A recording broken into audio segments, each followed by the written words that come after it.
You're good there. Yeah, you're good. All right. Yeah. Cool. Karl Hinkley? Is that how you say it? Hinkley. All right, Hinkley. restart. We call him, well, Krazy Karl. I've heard his name a million times in the podcast. Yeah. We've talked about him 1,000 times. And apologies for my rude comment I said on the bikes, but that's kind of what got you here. Yeah, 100%. That's cool. 100%. Talk about all 100%. that. Thanks for coming out, Karl. Dude, absolutely. It's an honor to be here. Heck yeah, Stoked. honor to have you. We've talked about you too much, so it's Karl, to actually have you on the podcast. Karl's one of the ones where we have a conversation, and I'm like, dude, you should just come do the podcast. Exactly. And he's like, all right, how's February? Yeah. And I'm like, February's good, middle, here are the range. And he's like, all right. I know February if we don't plan stuff, it's Yeah. not going to happen because all of our schedules are insane. So thank you for coming out. Zach, thank you for obviously, having me. Unclicked. We have Dale's, of course. Source. Dale's, best beer You in the finally game. got to try it, and it's delicious. It is. It I'm not genuinely saying is. that because we're on the podcast. I wouldn't bullshit you. This is actually delicious. Kyle is. Carlson It left is. you a few. He didn't drink them all. Thank you, Kyle. Oh, no. It's happening the again. blue ones are exploding. The blue ones get put in Fudger's really cold fridge, so they're going to explode all night. Yeah. Just don't get them on the computer and we're good. Yes. So And Source BMX, of course. We can Source. talk about Yeah. them. So obviously you own Nowear BMX. Correct. You own the Nowear Compound. The first time I heard your name was Krazy Karl Aspire Round 1, which I think we discussed it just before the podcast, but I've always been playing Round 2 apparently. Yep. So when it's come up in the past, That's the intro right there. That's the intro. Yep. so just for the roots of this, I was working at Ride at the time. Mark Losey was a judge, and this was Reinstra's video. Jim probably? Reinstra. Yeah. Yep. And Yep. so, these things just showed up on a that's sick. random DVD, not a finished video by any means, and we had to run through and judge these things. Losey was a judge, but he was bouncing it off of me too. I wanted Jason Levy to win. Entertainment value. Yep. But I remember thoroughly enjoying your section as well. Thank and you. It's like It's solid, every clip. And so it's funny to reconnect with you a decade or so later, and you're like, all right, who's this guy doing this thing? You're like, oh, Krazy Karl. Instantly I was like, Aspire video, and Yep. so Yeah, this was a little Well, it's before funny. my I time, but had you did. zero idea in putting together. I just knew they gave you 5 minutes, and so I just filled the whole 5 minutes. And I remember Jim wrote in Ride magazine that if I'd have condensed it down with just the bangers, it would have placed higher. Yeah. But I'm from Nebraska. I didn't know any video people. I'm like, we're just going to throw every clip in there, and we're going to fill that 5 minutes. Yep. I didn't know. I mean, people still do that mistake, But it's, yeah, it is a mistake that we discussed recently on the Yep. last news one. I was less is more. Yeah, And yeah. It is I've learned that now, later on, but at the time I definitely did not know that. But so that was my park I had in Omaha that my wife and I opened in Really? 02. Yep. Okay. 01, 02, we had a park in Omaha, Nebraska. And that how do was you it. how do you decide to do that? I guess. That was, so she had money put away in savings when we got married, and that was like, we're going to start a business, and that's what I wanted to do, was run a skate park. Okay. I had a couple private parks that my dad always let me have on farms and stuff, and I'd invite everybody out all the time, and I'm like, that's what I want to do. I want to run a skate park. I remember I loved Mike Kaiser at the pit. Huge fan. Mike was such a nice guy, and he'd always had all these people at his house and so much fun. I'm like, that's what I want to do. And so we took our life savings, opened a park, and it lasted a year and lost those life savings. Really? Yeah. It went like that. But it was so cool because, we made a ton of good friends, and but it was, I think everything you do in your life is a stepping stone to where you're going to be. And that was definitely one of those things. They say indoor parks are insanely hard to profit off of. Why Yeah. did it fail so quickly? I guess. I don't know if everything was at a weird time in the early 2000s, or if it's always just been that theme of how hard it is. I would say there was a culmination of things. We probably had zero idea how to manage money first time having a business, and when we first got married, we're like, let's have a baby, and then it was like, okay, we're not getting pregnant, so let's open a park. So we open a park, and literally while I'm building the park, she's like, I'm pregnant. They're like, okay. Yeah. All right.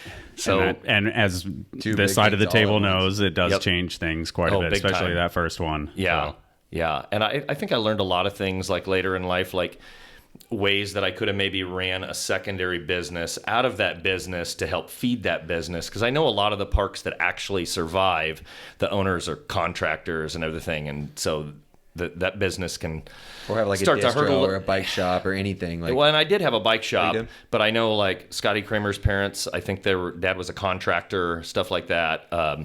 I know Chad at Ramp Riders, has a normal 9 to 5 beyond Ramp Riders and stuff. And I think you have to be willing to let the skate park kind of bleed off you a little bit, and you keep feeding it from another avenue if you want it to survive. Otherwise, it can be a bigger struggle. I mean, I can relate in a lot of ways. Like obviously, like this is what ourbmx is my full-time job, but I also like subsidize via other video work that I do, and that stuff pays pretty damn well. So then that affords me the ability to do what I do here without stress. You know, like maybe 100%. I could make it work.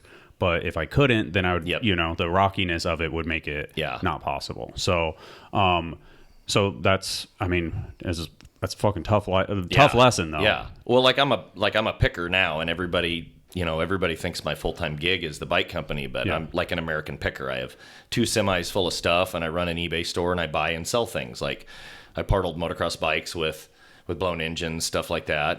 And that is how everything has kept going for so long is, if sales aren't going here, or the skate park needs more money or whatever it is to keep everything afloat, because it's expensive to run a free skate park.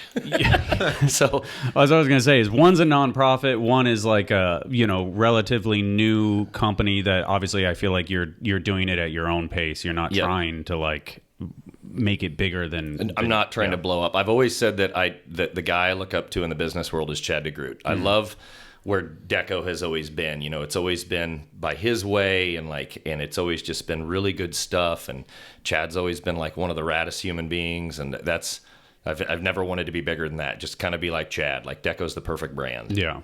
So what is the picking thing? So you're a picker. You ever seen that show American Pickers, where the 2 dudes go around in the truck and then they like haggle with like, it's made for TV, so it's like a guy with like, he's like got like fucked up face. Yes. What do you do? So basically, like to walk it back to the Aspire video. So we lose the business, and then that Aspire contest thing comes out. So I do that, and I place in that, and I told my wife, I'm like, oh shit, maybe like I'll make a run at the BMX career again.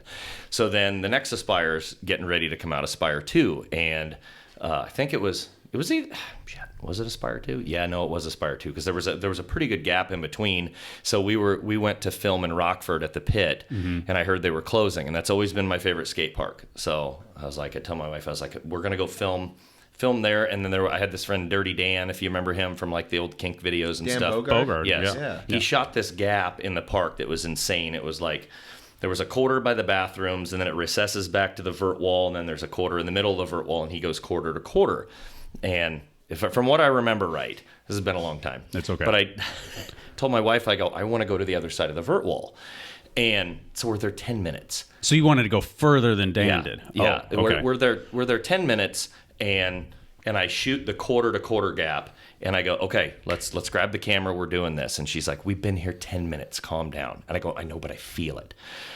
Well, the week before, right before we left, I hyperextended my ankle. I folded it and like touched my shin. Ugh. I was doing an Abubak on a sub, and it came back, and so it was real tender. So I hit the gap, and I'm flying across the pit, like through the air, sideways, but I don't recess back the distance. So as I'm floating, I'm like, fuck, I'm done. Yeah. Like, I'm done. I pitch the bike, and immediately my brain goes, oh God, that left ankle's screwed right now. So I stick my right leg out, and I just snap it. And that ligament you have, that patellar ligament in front, I cut that clean in half. So Garrett Rapp was there, and Garrett picks me up, and I feel my leg barn door. And like, at that moment, I'm more scared than I've ever been in my entire life, because all I see is I'm never riding a bike again. Yeah. Because my leg just swung. They rush me to the emergency room. The doctor says, feel your kneecaps. I feel my kneecap. And immediately I'm like, oh, there's hope. I got a kneecap. And he goes, feel below it. And my hand just sunk right into my leg. I just felt it go. My stomach turns, and I look at my wife, and I'm ready to start crying. I'm 24, 25-year-old kid. Like, I'm just ready to cry. I look at the doctor, and I'm like, I ride a bike again? And he's like, you'll be lucky to walk again. They always say that shit. I know, but you can tell he just hated the fact that, what I did. So he goes, we're getting you into surgery. And I'm like, you're not fucking touching me, dude. Like, you just told me I'm not going to ride my bike again. So sent me home, and I went to this surgeon that worked on my uncle, who was a motocross racer when he broke his back and stuff. So I knew I trusted him. I went in, and I'm like, will I be able to ride again? He goes, dude, this road's going to suck. Like, normally a big injury is like a football player will rotate that ligament to the side. He goes, you cut yours in half, along with your ACL, damage, PCL, LCL, everything. Like, it was a mess in there. He goes, but I will get you back on your bike. So then for like the next 2 years was just surgeries and couch 2 years. Yeah, and couch ridden. And man, where like it was so bad that my wife and I are like on government assistance to get formula for our daughter. Oh wow! Like I'm just laid up. She'd come home and have to clean my pee jug. Like, that's how bad it was. Fuck. Also, why she's such a keeper, and I knew. I was gonna get to that eventually, but just when she was the one filming you. She like, I mean, even really that, tight. like, she's like, all right, she was a really good filmer. We lost my life savings with the park, but I'll go film you. You know, like, she's already a she's trooper. amazing. Yeah, she's amazing. We'll give Carrie more compliments throughout the podcast, I'm sure. But so during those surgeries, I remember I wanted to start riding again, like, in between them. So we get the patellar fixed, and before they can do ACL and other stuff, like, they still want me to be mobile and do some stuff. So I hit up CTI when Doug Henry was there, the motocrosser, and we custom formed my leg and did a fiberglass titanium brace that's, I think Nyquist runs those same ones where it's formed to your leg. So I get one of those where I can start messing around a little bit, and then we go in for ACL surgery like right after that. And I remember I'm on crutches. We're so broke. I've literally bankrupted us. We have nothing. We're living in one of my uncle's rentals, and we have a pot to piss in. We have nothing. And my mom goes, let's go garage sailing, because my mom always loved garage sailing. And I'm like, all right, I'll go with you. So I'm on my crutches, and I find an old Easy Rider, like 70s sparkle helmet for like $1. oh, And eBay was kind of just becoming a thing at that point. And I threw that thing on eBay and got like $60. And a light bulb just goes off in my head, and I pawned everything we own. Yeah. Like, I took the stereo, the TV, everything. And my wife's like, what are you doing? And I'm like, I have an idea. Like, turn this into money. I did. Yeah. So I pawned everything. So, like, our stereo and our TV and stuff kind of lived off and on through the pawn shop. Like, you get it back sometimes. Get it back sometimes. But I started turning a profit on things, and like, it literally turned into. And then we had another kid, when we moved and stuff, and it was like, do I get a 9 to 5, or do I keep doing this and we don't pay a babysitter? Yeah. And I just got better and better at it, to where I'd find the certain things that I knew about and that I could buy and sell, and started stocking the garage and getting the eye for the profit, essentially. I'm sure it moved from garage sales. Is there other places you do the picking at, like storage units? No, I don't do storage units. No? I just basically garage sales. Basically garage sales. Basically wow. garage Estate sales or something, right? Yeah, and then when Market Store came out on Facebook, that was a blast, and I'll still do that a little bit, but it's garage sales were always That's were the bread one, and butter. yeah. Like, How far do you travel for them? Just locally. Locally. Because we're right next to Lincoln, Nebraska, which is 300,000. So like, literally, my bread and butter was I had an enclosed trailer for Nowear, like a small one when we started that. So I would take that with me, and I was strong, so I worked for 2 men in a truck for a while, so I know how to just grab a washer dryer and just carry it on my own. Yeah. And so I would, people that were pretty well off would be bailing stuff off when they'd move, and I could pick up a nice washer dryer for $50 and turn it for $400, and that same day. Yeah. So that's a sweet career that I don't know anyone else that does. Yeah, it seems so simple. And it's funny to look back on the park now. When my wife and I had that park, I'm like, shit, if I knew how to pick back then, like I had a whole big back room during the day when the park wasn't open, I could have done that, and like it literally that could have fed it. Well, it's technically what you're doing now, right? Yeah, it's technically what I do now. Like it's funny because now you get to do a park for free because you do so well with exactly. exactly. And so, like, do you do the? So you said American Pickers, like they drive around and have like random interactions. Do you do the like I do not do that, cold no. knocking or something No, like I that? do Yeah, all right. But hey, I'm Krazy Karl. I want to buy your. we literally. I told my wife forever. I'm like, this would be the coolest TV show. Like you watch Storage Wars, all this stuff, and like. Every like garage sailor also has like certain people they feud with because you're competing against similar items. Like I loved getting old Cannondale road bikes. Like for $20, you put some tires and stuff on them, fix them up, and turn it around to a college kit or something. And so I got this one story that kills me. Is I used to fight this one guy that I also knew got bicycles, and he was a nice enough guy. But when you're out garage sailing, you're out for blood, and we're gonna battle for this stuff. So I'm in this like super posh, like rich neighborhood that everything went one direction, okay? And it had little roundabouts. And in the ad for these garage sales, there was a whole bunch that we knew. There was like 20 garage sales, and one of them hadn't opened up yet. And it had said Cannondale bike. So I'm on crutches during these surgeries, keep in mind. I'm on the third surgery, right? So it's just funny that a guy on crutches is coming to buy a bike. Yes. And to make it even better, I've got a little 2-wheel drive Toyota 5-speed pickup at the time. All right, yeah. Okay. So I lock eyes. I'm down the street. I lock eyes with the guy that I know. We've just hit the last 2 open garage sales before the other guy's going to open up, and we literally see each other. He's at one garage sale, I'm at another, and he's closer to the distance we're going to go. I'm on crutches. So I start beelining it down this driveway on crutches, full speed towards my truck, hop in, and he's in front of me, so I just throw it in reverse. And I back up behind him in reverse as fast as I can, and as soon as we get to the roundabout, I just stop in, and I just make sure I block him just enough. And I go, and at that point, then I just slow down, and I go slow as I want.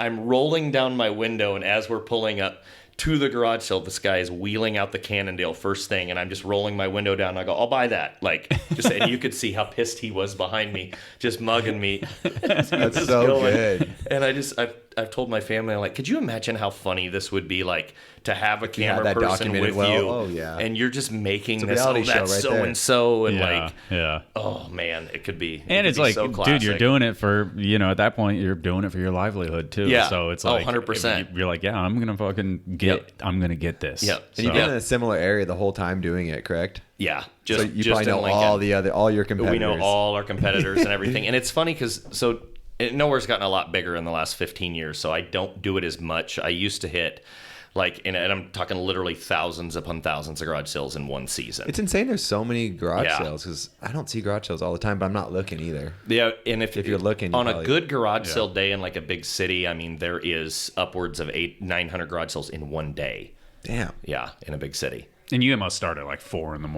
or something. Yeah, and the world has changed so much. It used to be, I remember I would get up and I would go to the gas station. I would get the 3 local papers, and I'm sitting there in the gas station circling each one that looks like I even had one time the Lincoln Journal-Star. Because it only has like 25 words where it's like bikes, tools. One time I pull out the Journal-Star, and this was first couple years of Nowear, like maybe year 1 or year 2. So it's like 15 years ago. It's before Market Store, before any of that stuff. And so you literally got out of the paper, it said KOS Cruiser. And I'm like, no, that's not an old mongoose. Oh, okay. Yeah, like the old 26-inch Cruiser from back in the day. And I apologize. It's the guy that ran Vintage BMX, super cool guy that rode for Mongoose. It was his bike. And I can't remember what his initials were. But, anyways, I get to this garage sale way early. Nobody else is there because nobody else knows what this is. And I'm waiting for the guy. And as soon as he gets there, I ask him, like, do you have a KOS Cruiser you put in there? And he says, yep, I'd like $50 for it. And I'm like, okay, sweet. And I knew it was a nice bike. I just didn't know how nice. I mean, I think I parted it for $4,500. Wow. Yeah, it was wild. Is that your biggest turnaround? My biggest turnaround you're going to love. All right. Only because... I love it. We could just talk about picking the I know. time. No, this is good. This is great. No, this is awesome. Love it. Yeah, this is awesome. It's the stuff that people maybe don't know about me. Yeah. You know? Yeah. So I financed my first GL2 to film my first actual video for my old company with a set of speakers I found in the trash. So a friend of mine runs the local skate shop in Lincoln, Precision Skateboards. Super cool guy. They started it in I think Phil opened up in 82. And I'm going over to his house to hang out for something, and there's a roll-off across the street. And I noticed some cool stuff in it. And I'm like, I'm going to go check this out. Obviously, they just gutted the place. They're done. They're out. And I see these old speaker cabinets with some carpet front grills and stuff. And I'm like, throw them in the van, take them home. And I throw them on the front porch. Literally, I don't even I'm thinking they're worth $20-$30. I'll sell them when I get a chance. Yeah. They sit there, even get rained on a couple times. So I end up taking them apart, and I take these two little drivers out. And it turns out these drivers are Western Electric from the 1920s, when there was a monopoly from Western Electric. Huh. And I threw these things on eBay, and they just started going nuts off the bat. Guys all across the world just bidding these things up. And I got somewhere roughly around $5,000 for these two little drivers. With no overhead, you just picked the speakers up. I You picked the speakers up. Wow. They were just thrown away. Huh. That was my greatest come up ever. And I financed a GL2 and a fisheye lens and a shotgun mic. And I was ecstatic. 1920s little speaker driver things, little tweeters, basically. Yeah, it seems like you got to know what you're looking for at these things. You could kill it. That's Has it gotten more competitive with technology? Way more competitive. Seems like it'd be and that's easier, why I've but never more gone to competitive. that's why I've never gone to a storage locker, because Storage Wars has made it such a thing. And I quit going to auctions because everybody thinks they're going to make $1 million. Dude, I should have I should have told you. I mean, actually tomorrow, if you go to Kobe Swap Meet by the sports arena, the Yup guy is there. Oh, really? Yeah, he's there pretty much every weekend. Dave, that's or hilarious. Something. The guy he's a Storage Wars guy. Yep. He's Yup. That's hilarious. He's the main brings character. the storage stuff too. Yeah, I mean, I think that I don't think that show's still going anymore. At least with that crew or whatever. But it's he's the Storage Wars guy, the original OG.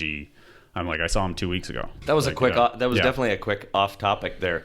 What was great, though. Why did we start with that? Well, because you said something about it, and I was honestly, like, what'd you do? Well, what do you do? So honestly, that was. I didn't know. It's a cool job. Nowear has been around for 15 years. Honestly, yeah. So did it start as a crew? It started as a bike company. How do you start this? There's a very long story on that. That's what a podcast is for. Yeah. We started 15 years ago when I was living in the small town of Palmyra. After those injuries, my wife and I, my dad helped us get our first house, just this little house, get us into something where we're not in a rental. We're in a small town. Let's make life a little easier. And so we move into this little place, and I think I was still one surgery due. So I was second in, needed a third. And while we were living in this town, these kids heard about who I was, and they were 14, 15-year-old kids in that town, so they'd come and do bunny hops in front of my house and everything and start just asking me questions and bugging me. Mm-hmm. They were the coolest kids, and a couple of them dads weren't in the picture and stuff like that. And so I was just, during surgeries, talking to them about life and BMX and stuff like that, and I was getting to know them.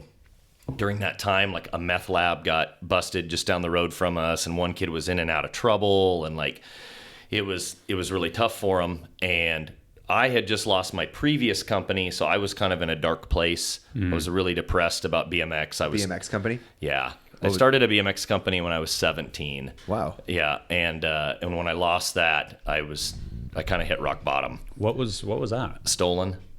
Okay, Yeah. so obviously different than Pete and Wooten and all that stuff. Yes. Okay. Yep. Yeah. But long story short, they had contacted me when they came over from the UK and were trying to make more of a presence here in the United States. Mm-hmm. And I had just produced my first video, BMX Plus did a little write-up on it, and I was selling a lot of clothes through Dance Comp and stuff like that. Yeah. And so what started off was something I was just messing around when I was 17. It had grown. Tom Hagen was riding for me, and Tim Oliver and some other guys that, I kind of knew over the years and stuff like that I was helping sponsor. Frank Stewart, if you remember Stubot, and stuff like that. Legit. Yeah. And I wanted it, we made this video, and I wanted to make a real go at this. And then when Stolen Bikes came over, they'd contacted me and just said, you got to shut things down.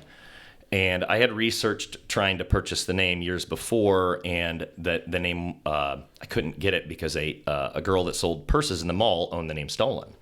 So but when I talked to her, she said, my attorney will sign off. You can use the name all you want. We're two different entities. I make purses Yeah. You're making BMX clothes. Yeah. Like, but I you're could also, 17, 18, not thinking that something like well, no, I down was the much road. older at that point. Okay, I was, all right. yeah, like we're pushing 30 then at this point. Oh, okay. Because All I started the company when I was young, and Okay. like I had the spray painted Toyota van, and I remember like giving clothes to like Jeff Harrington at the pit and stuff when I was. It's so crazy because I probably saw stuff as stolen, but then I only associated it with the today's version of stolen. Like we had bikes, this shirt in Dan's Comp that we sold just hundreds and hundreds and hundreds of shirt. It just never stopped. It said Evolution, and it was a wheelchair or it was a big wheel that moved onto a wheelchair. Oh, And yeah. it was just basically saying your life is a series of wheels, always, if you're a BMXer.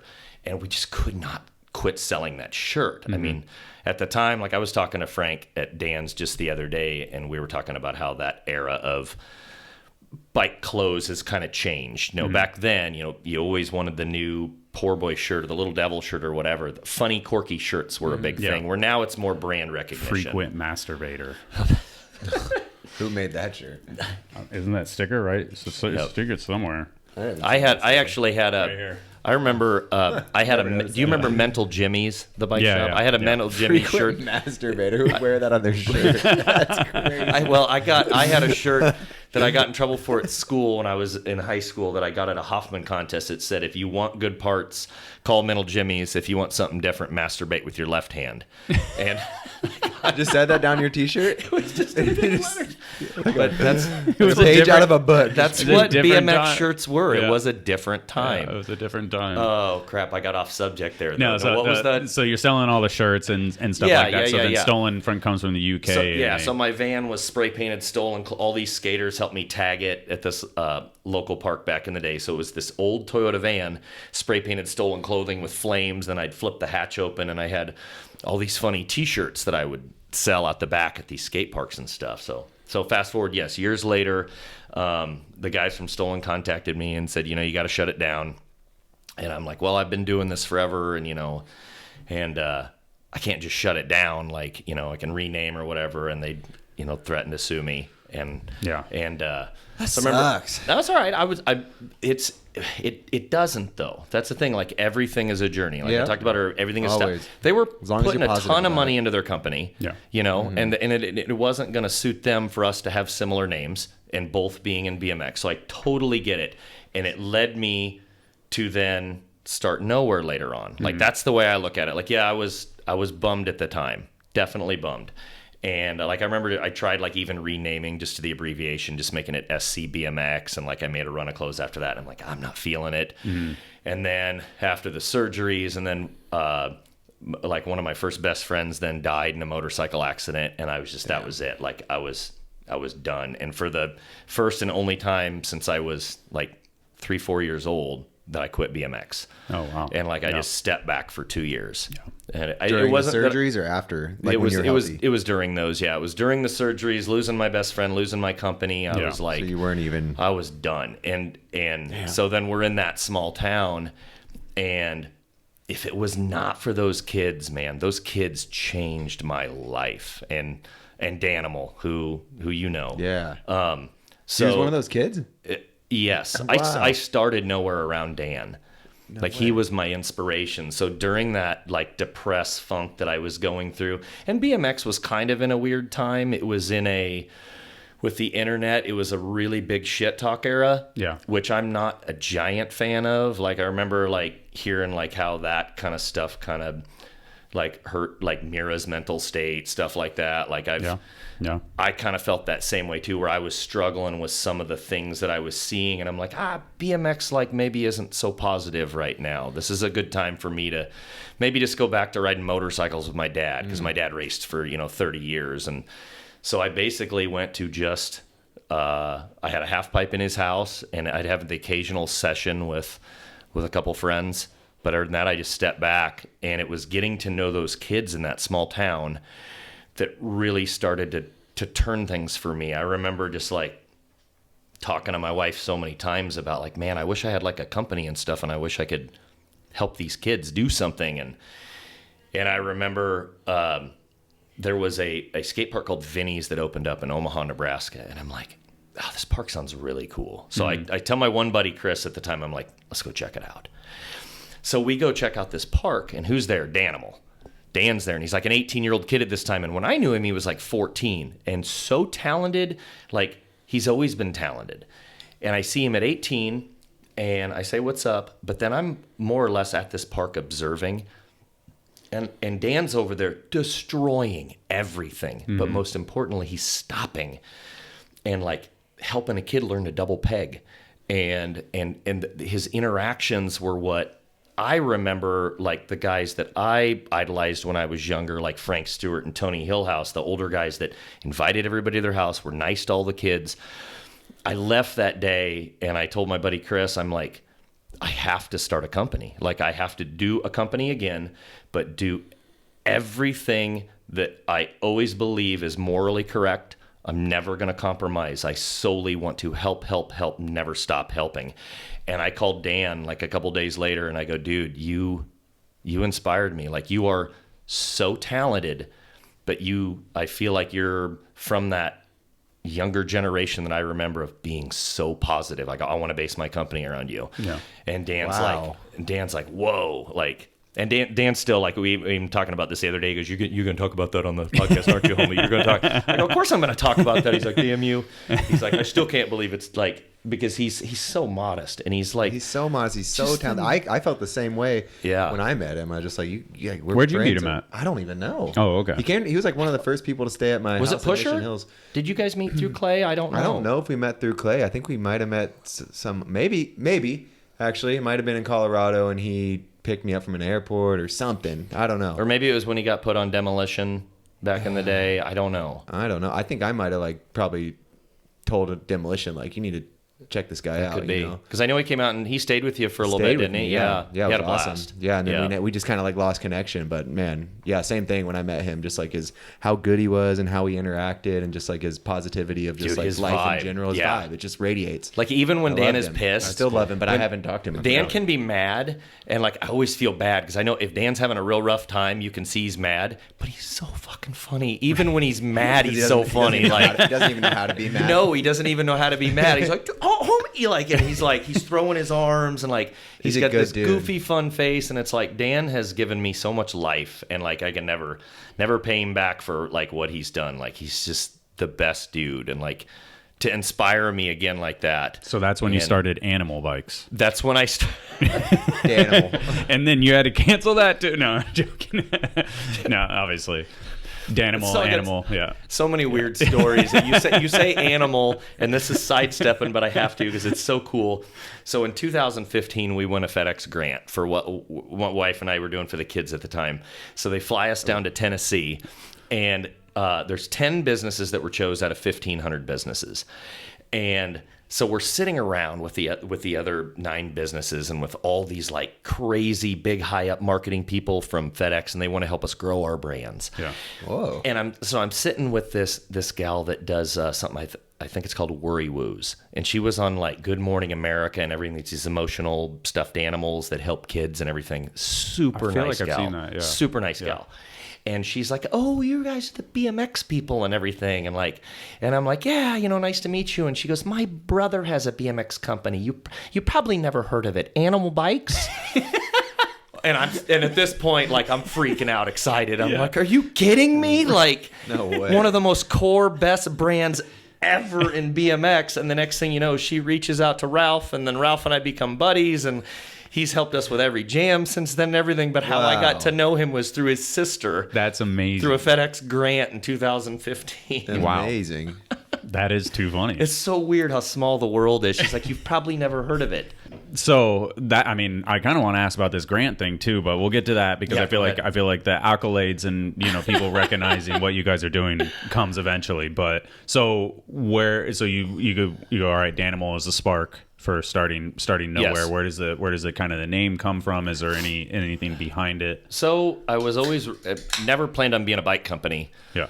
Apparel, like that was my plan because that was what Stolen was, and that's or for me, my Stolen that I'd had was apparel. So I'm like, okay, I want to start a company again, and I want to help these kids. So I told these 3 kids that I was working with like locally that were real special to me. I'm like, all right, here's the deal. One of them was in a lot of trouble, getting in trouble with the law, stuff like that, and mom was Dad had just left and all this stuff. And I go, look, dude, here's the thing. Like, you got to stop screwing around. Finish high school. You know, let's figure some stuff out. You guys do this stuff. I'll start a bike company. You know, I used to do stunt shows as a rider.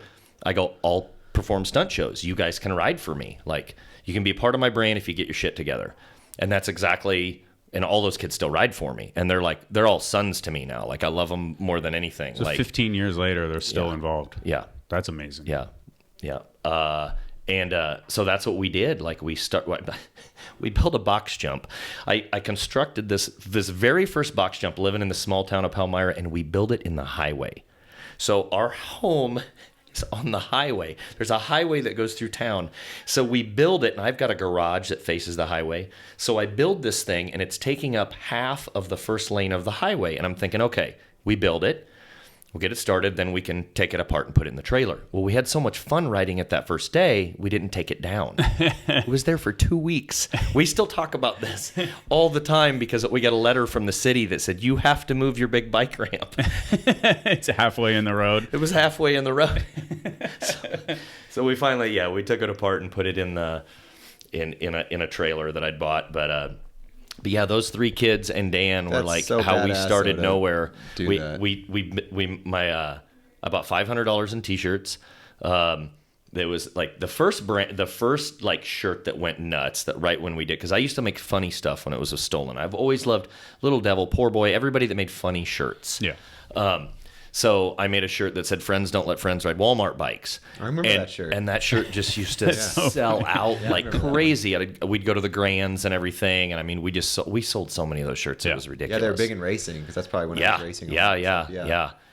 And I remember like, see, that's what I mean. Like, it's like he's been in it for so long. You've had like little interactions that we didn't even know, like, like the stolen thing and stuff like that. And obviously the Aspire, I was like little crossings. Yeah. I have to stipulate one time though, since we did touch on that, I've never publicly talked about that. So you guys are getting the first time, and I want everybody to know that this is the reason that I don't talk about it, is I have no animosity towards stolen.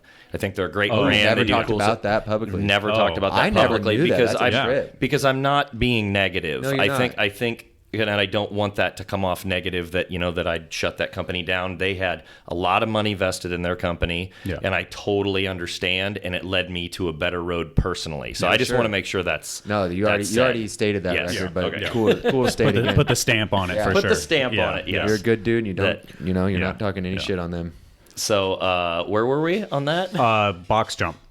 Did you ever end up doing the shows with the kids that you wanted to keep out of trouble that are now? They did the shows, and they literally just quit doing shows a few years ago just because they're in their 30s now. Like, you know, they're older. Yeah. So, you know, and one lays tile and one runs like a crane. So they did it up into their 30s. Yeah. Wow. Oh, yeah. The one kid, Ben Paulson, Dr. Steezy, like the kid he was like a mini Chase Hawk. He was so smooth, so incredible, and and he'll still come and do guest shows with us and stuff like that. So you're still doing the company too, the show company. They still do shows. Yeah, we do shows constantly. This will be our 11th year at the Nebraska State Fair, back to back.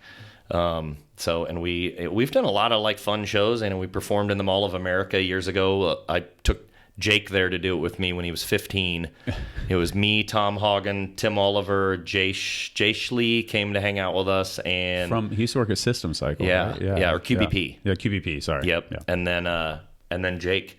Jacob Thiem? Yep. Wow. So Jake was 15, and we drove up together, just him and I, to meet up with Tim and Tom and do this Mall of America show. This story's awesome. So the Mall of America is the biggest mall, right? And I've never been there. So scary because it's got its own police station downstairs and everything. So as soon as I get there, like I'm pulling in the box jump, and the lady's freaking me out about don't mess up their floors. Like, and she's being so adamant about it that I'm scared. I'm gonna fuck something up. I'm gonna get charged. This is gonna be a bad deal. Yeah. And they give us like no space to perform. Of course, none. Yeah. So we've got this teeny little quarter pipe to turn around on.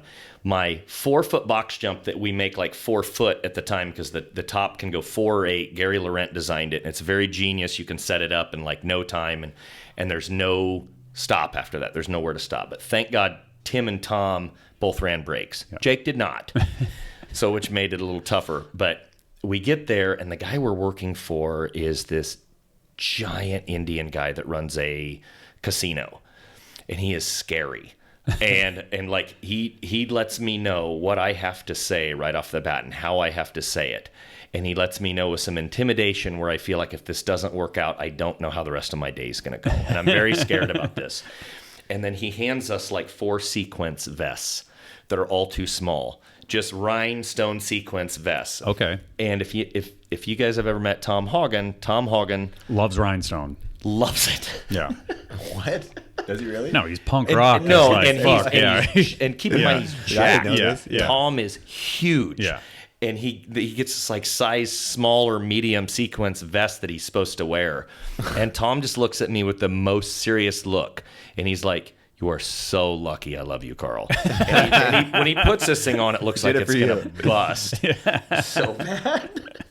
Tom literally only wore black. Like that was it. Yes. He's so sick. Yeah. Side Tail rail, whip Tom. the toothpick bar spins just on lock. On lock. Contest runs, just like, one after. I think one day I saw him do like 9 just back to back in a half pipe. He was he was the ASA events. Like he was like the original run practicer where everybody else kind of meleeed around the course. I'm going to do this 360 whip to tap over the spine 5 times in a row. Yeah. And then I'm going to do the next thing 5 times in a row. Yep. And then I'm going to do them both 3 times in a row. And then and then go and just attack it like a math exam, you know? I met him when I was 17 or 18. I traveled and I went to this park called Just Ride in Indiana. Yeah. And we're riding the expert class, and there's 36 riders in the expert class at the time. So many riders to where they stretched the finals to the next day. We were supposed to leave there that day. and then so they took like top 10 and then finals were next day then. So we had no money. I never had money when I traveled. So we stay at some random dude's house because we didn't have anywhere to stay. We couldn't get a hotel. We had just enough money for gas, a little bit of food, and I'm with a couple skater buddies because nobody was riding at the time. I was like the last guy in Nebraska still riding. And so I got my skater buddies with me, and so we stay, and then the next day like comes down to the finals, and that's where I really got to know Tom. As I'm seeing this guy, like he was a kid at the time, because I think I'm 1.5 years or 2 years older than Tom, and he's small at the time, doing big tail whip to tire tap on this bike. And I remember Tom and I ended up taking that contest. He got first, I got second. And so I didn't forget him. Like that was the dude that took me on that one. And that was that. And then that contest was so cool to me because it was the first time I'd ever got like a little something said about me in a magazine. And they compared me to like Jimmy Levan and stuff. And because I was always just doing really stupid stuff where people would chant suicide, and I'd go full speed brakeless jumping every big thing I could, whether I pulled it or wiped out. Like I just went as big as I could. And then I remember years later, when very different than Tom. He was just very like different perfect, than Tom. Oh yes. So in 0102, when my wife and I had that park, we decided to travel to this contest at Hardcore Sports in Kansas City, Woody's old place. Okay, yeah. So we go there, and Tom shows up. And at that point, my career had gone to just, I started a family, blah, blah, blah, and Tom blew up. Yeah. You know, and Tom comes straight up to me, and he's like, "Karl, how you doing?" Blah, blah, blah, and starts like, just remembered that contest and everything, and he was such a nice guy that was it. When I started, I'd had the stolen stuff going, and when I wanted to pick that up, I asked Tom to ride for me, and he was down. Yeah. He was down. So that was kind of my thing with Tom. I was always a huge fan of Tom and all that. We talked about him. Was it last podcast we talked about him? And there was a couple of comments about how he never stopped riding and stuff. So I apologize if we got anything incorrect. But can I pee quick? Yeah. Okay. You're good. You're good. Pause it right there, and we go back to the Mall of America. Tom Hagen, shout out. He's the man. Yeah. Come on the podcast one day if you ever listen to these. Yeah, that'd be amazing.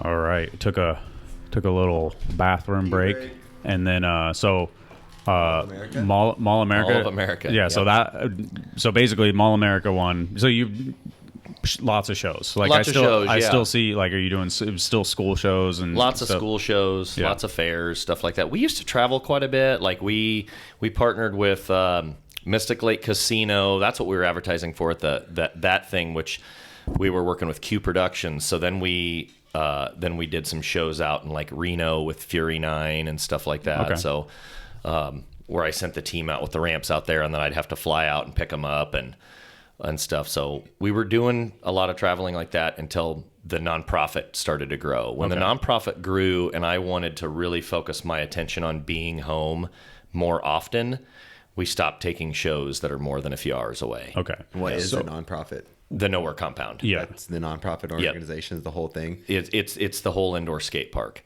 Yeah. So so that if anybody is listening to this and they don't understand, Nowear BMX is a for-profit entity. The Nowear Compound is an established 501c3, and we keep those two things completely separate. Mm-hmm.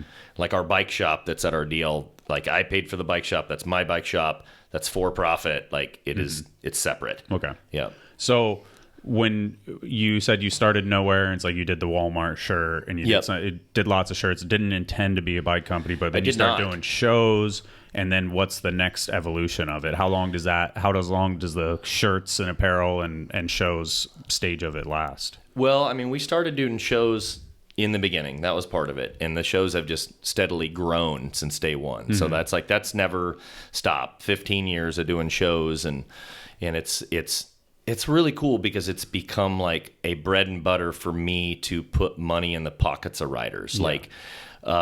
Like by the time the year's over and everything after, it's so expensive to like insurance and everything else. I basically break even, but I get to have so much fun throughout the year. And I get to take Jake, Dan, all those guys, while they needed some money in their pocket, to get to ride a bike and get a paycheck is rad. I've told Jake that throughout the years, be a show rider, like on the side, learn shows. And now look, Jake's doing shows for, Robert and everybody else. And it's awesome. SeaWorld, like it's so good. And Jake he is very, very professional. He knows how to ride a show, but he's been riding shows, with us since he was, 14 years old. So, So you did apparel, and when does a company like kind of involve, and you're like, all right, now I'm going to make a well, it's weird how it kind of like, I guess when does when does the compound come into play? I guess I don't know. So the compound. So we'd only had Nowear for about a year, and I told my wife, like, wow, I think I want to work with kids. Like, I think my calling in life is to work with kids, because I was able to change these kids' lives in this small town through because they gave a crap what I did on a bicycle. Mm-hmm. So they'd listen to me, and like I've never been like a dare person, anti-drug. Like I've just been about being your best you, and whatever that means. So I wanted to help kids. So the housing market had crashed, and like all the prices were down to nothing, and it was like the perfect time. Carrie's grandma had passed away and left her a little money that we could put a down payment on a home. So we started looking for foreclosed acreages, and that's how we found ours. Like, and we got it stupid cheap on a Fannie Mae foreclosure, and we took out a special rule development loan and everything, and like, so seems like you're really smart with that stuff. Like like I'm gonna open up a skate park, dumb, but then also really smart with some of the stuff of the loans and the business aspect. I try and learn from my mistakes. Exactly, that's what I'm getting at. Like, you know what I mean? Like you started it. At a young age and stuff like that. But so is it, you bought it like kind of pennies on the dollar almost? Pretty much. Yeah. Like, and how many acres is it? 6. That's a lot of acres. So we literally you get did that there before the parts and the frames. Oh God, yeah. It went shirt, show company. It went shirt, show company, compound. Buy the acreage, and then literally, so when we buy the acreage, we set up the box jump we were doing shows with. I went to my dad's house where we had the half pipe, and the half pipe was actually my half pipe from the skate park in 2002. When we'd lost everything, we're like, we want something. Yeah. So we took the half pipe to my dad's farm and stuck it in his Morton building, and so I still had the half pipe. So we go rebuild the half pipe in the yard. We put the box jump up, and then I go on the news, and I'm like, hey guys, ex-professional athlete, kids can come here for free and ride. And at the time, I was working with a kid that grew up in the rough area that I did and struggled with meth addiction, hanging out with the wrong kids, stuff like that. I would clean him up. Life would be going super talented.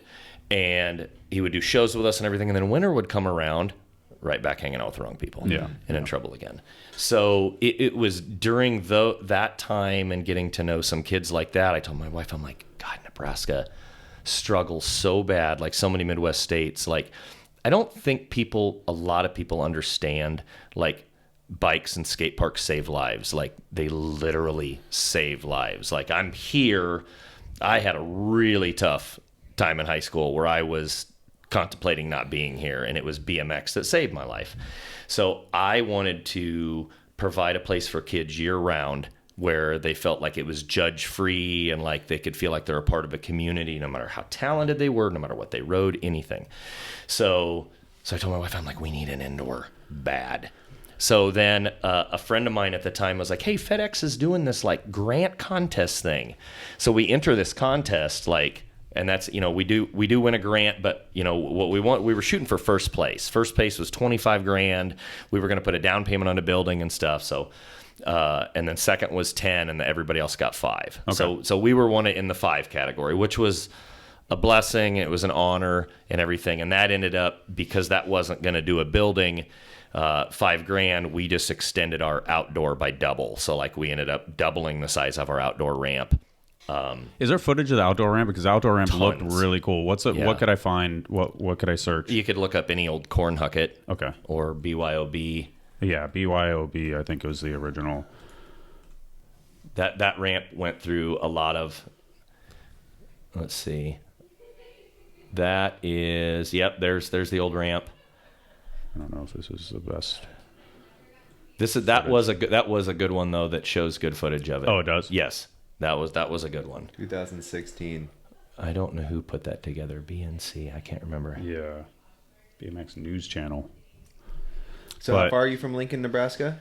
It's only 15 minutes. 15 minutes. And that's where you guys are right now. And since I was born in compound too? What's that? Do you guys live at this compound too? Cool. Yeah, and that was the only way it really makes sense. Yeah. Is that we live there. That's a good one. So like, look how, that's the very first like original ramp. You didn't have anything indoors yet? No, that's the first ramp right there. Jake learned majority of his tricks on that 8-foot tombstone. He would learn his tricks flying out. Like he did his first double whip out of that thing, whip to bar, everything, just flying out of that 8-foot. How far is Danimal? I recognize the Danimal. Yeah. How far did Jacob live from there? Kennard, just over an hour away from me. Oh, wow. But his mom would drop him off, and he'd spend majority of the summers with us. Like, cool. Like literally stay at the house. Yes, literally. Yeah, so he would just like a Nowear baby. Like yes, Jake is Dan, right? my son. Oh, that was Dan. Yeah. All right. Yep. I mistook that. The Superman whips, the downside tooth, his signature. Jake is. Look at Kurt. Right is that there. Jake right there? What's that? No, I never called him Jake, but some gotta get used to that. That was a flare transfer. I think that might have been Spencer Sullivan. I don't know who that was. But the ramp looks. The ramp was awesome. so much fun, and it just got tore out. Sadly, there's Jake. Yeah, whipped a bar when he's like 14. Yep.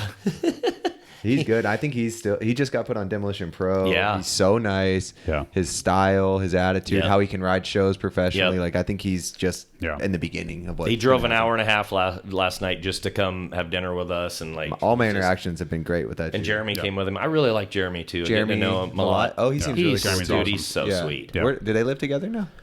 Jeremy's just there filming with him right now. Oh, I think they're at Woodward today. Nice. And stuff. But yeah, both those guys have bright futures ahead of them. Yeah. Good dudes.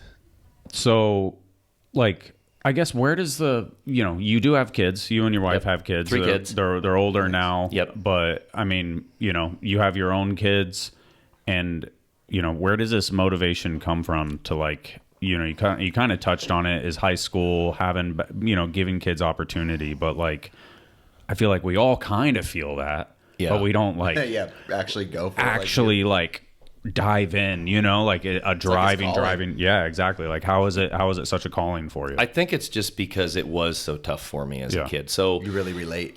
Yeah.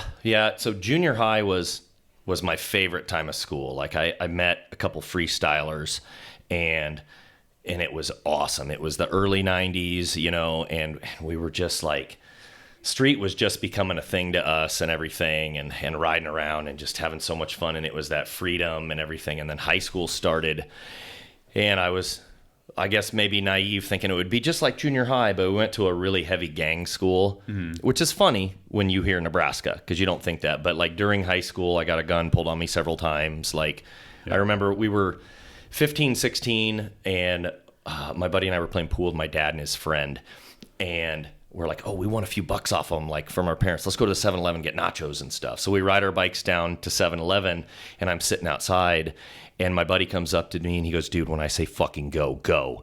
And I'm like, why? And he goes, those guys are getting ready to rob the place, and they know I saw them. And I saw them like with trench coats and one with like a gun. Oh, shit. And so I just shit my pants. Like, and we take off, and they go pop in the car and start chasing after us. And I remember going downhill as fast as I could, like, and there was an island between these roads where they split and a bank. So I cut across, and I'm on the other side of the street, they're on the other side of the island, and when it opens up so that you can drive into this bank, they corner it like 35 miles an hour and try hitting me full speed. I mean, they'd have killed me. Yeah.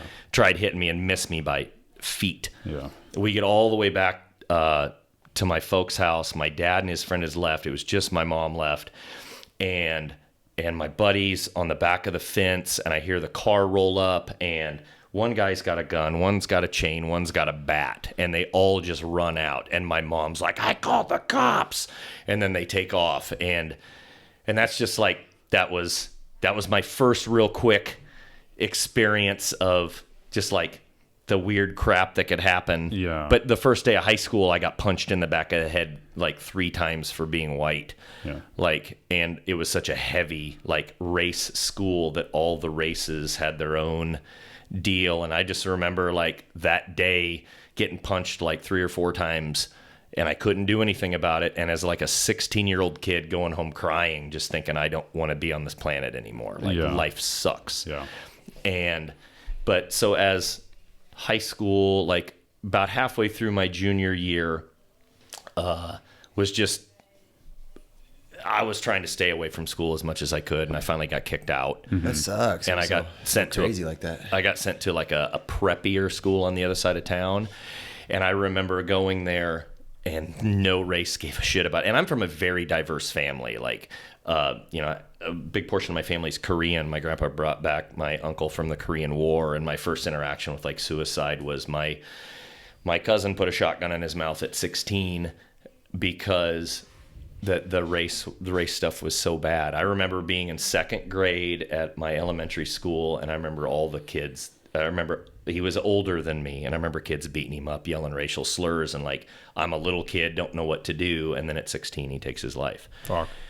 And it messed with my head. That was my first interaction with suicide. But so sorry, I didn't mean to jump off, but just kind of the race thing. And like, so then when I get sent to this preppy school, and race went back to, because I was born and raised to be a hippie. That's what my parents always love everybody and everything. And I'm like, holy shit, the races don't care who each other are, and I can be friends with everybody.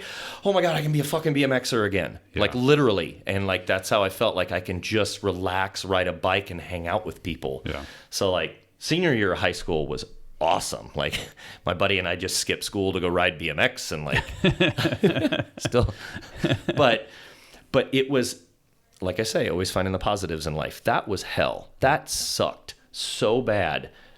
But it gave me perspective on what a lot of kids go through. Yeah. With mental illness and everything else. And like, it's not like the hard times were over for me. We went through plenty of shit. Like, but just showing you at a young age that not everything's easy. You could have to go to this thing every day that a lot of kids go to that just sucks. Yes. It's mentally like hell. And then that kid that like I was talking about, that the area was called Havelock, and it was a real rough area. And then like this kid then that was hanging out with the wrong crowd and stuff like that. Like I told my wife, I'm like, I don't want this kid going through what I went through. He needs me. He needs me. He needs Dan. He needs these positive influence. He needs to be able to be. You need someone. People need a group. They need a community. A guiding light. They do. Yeah.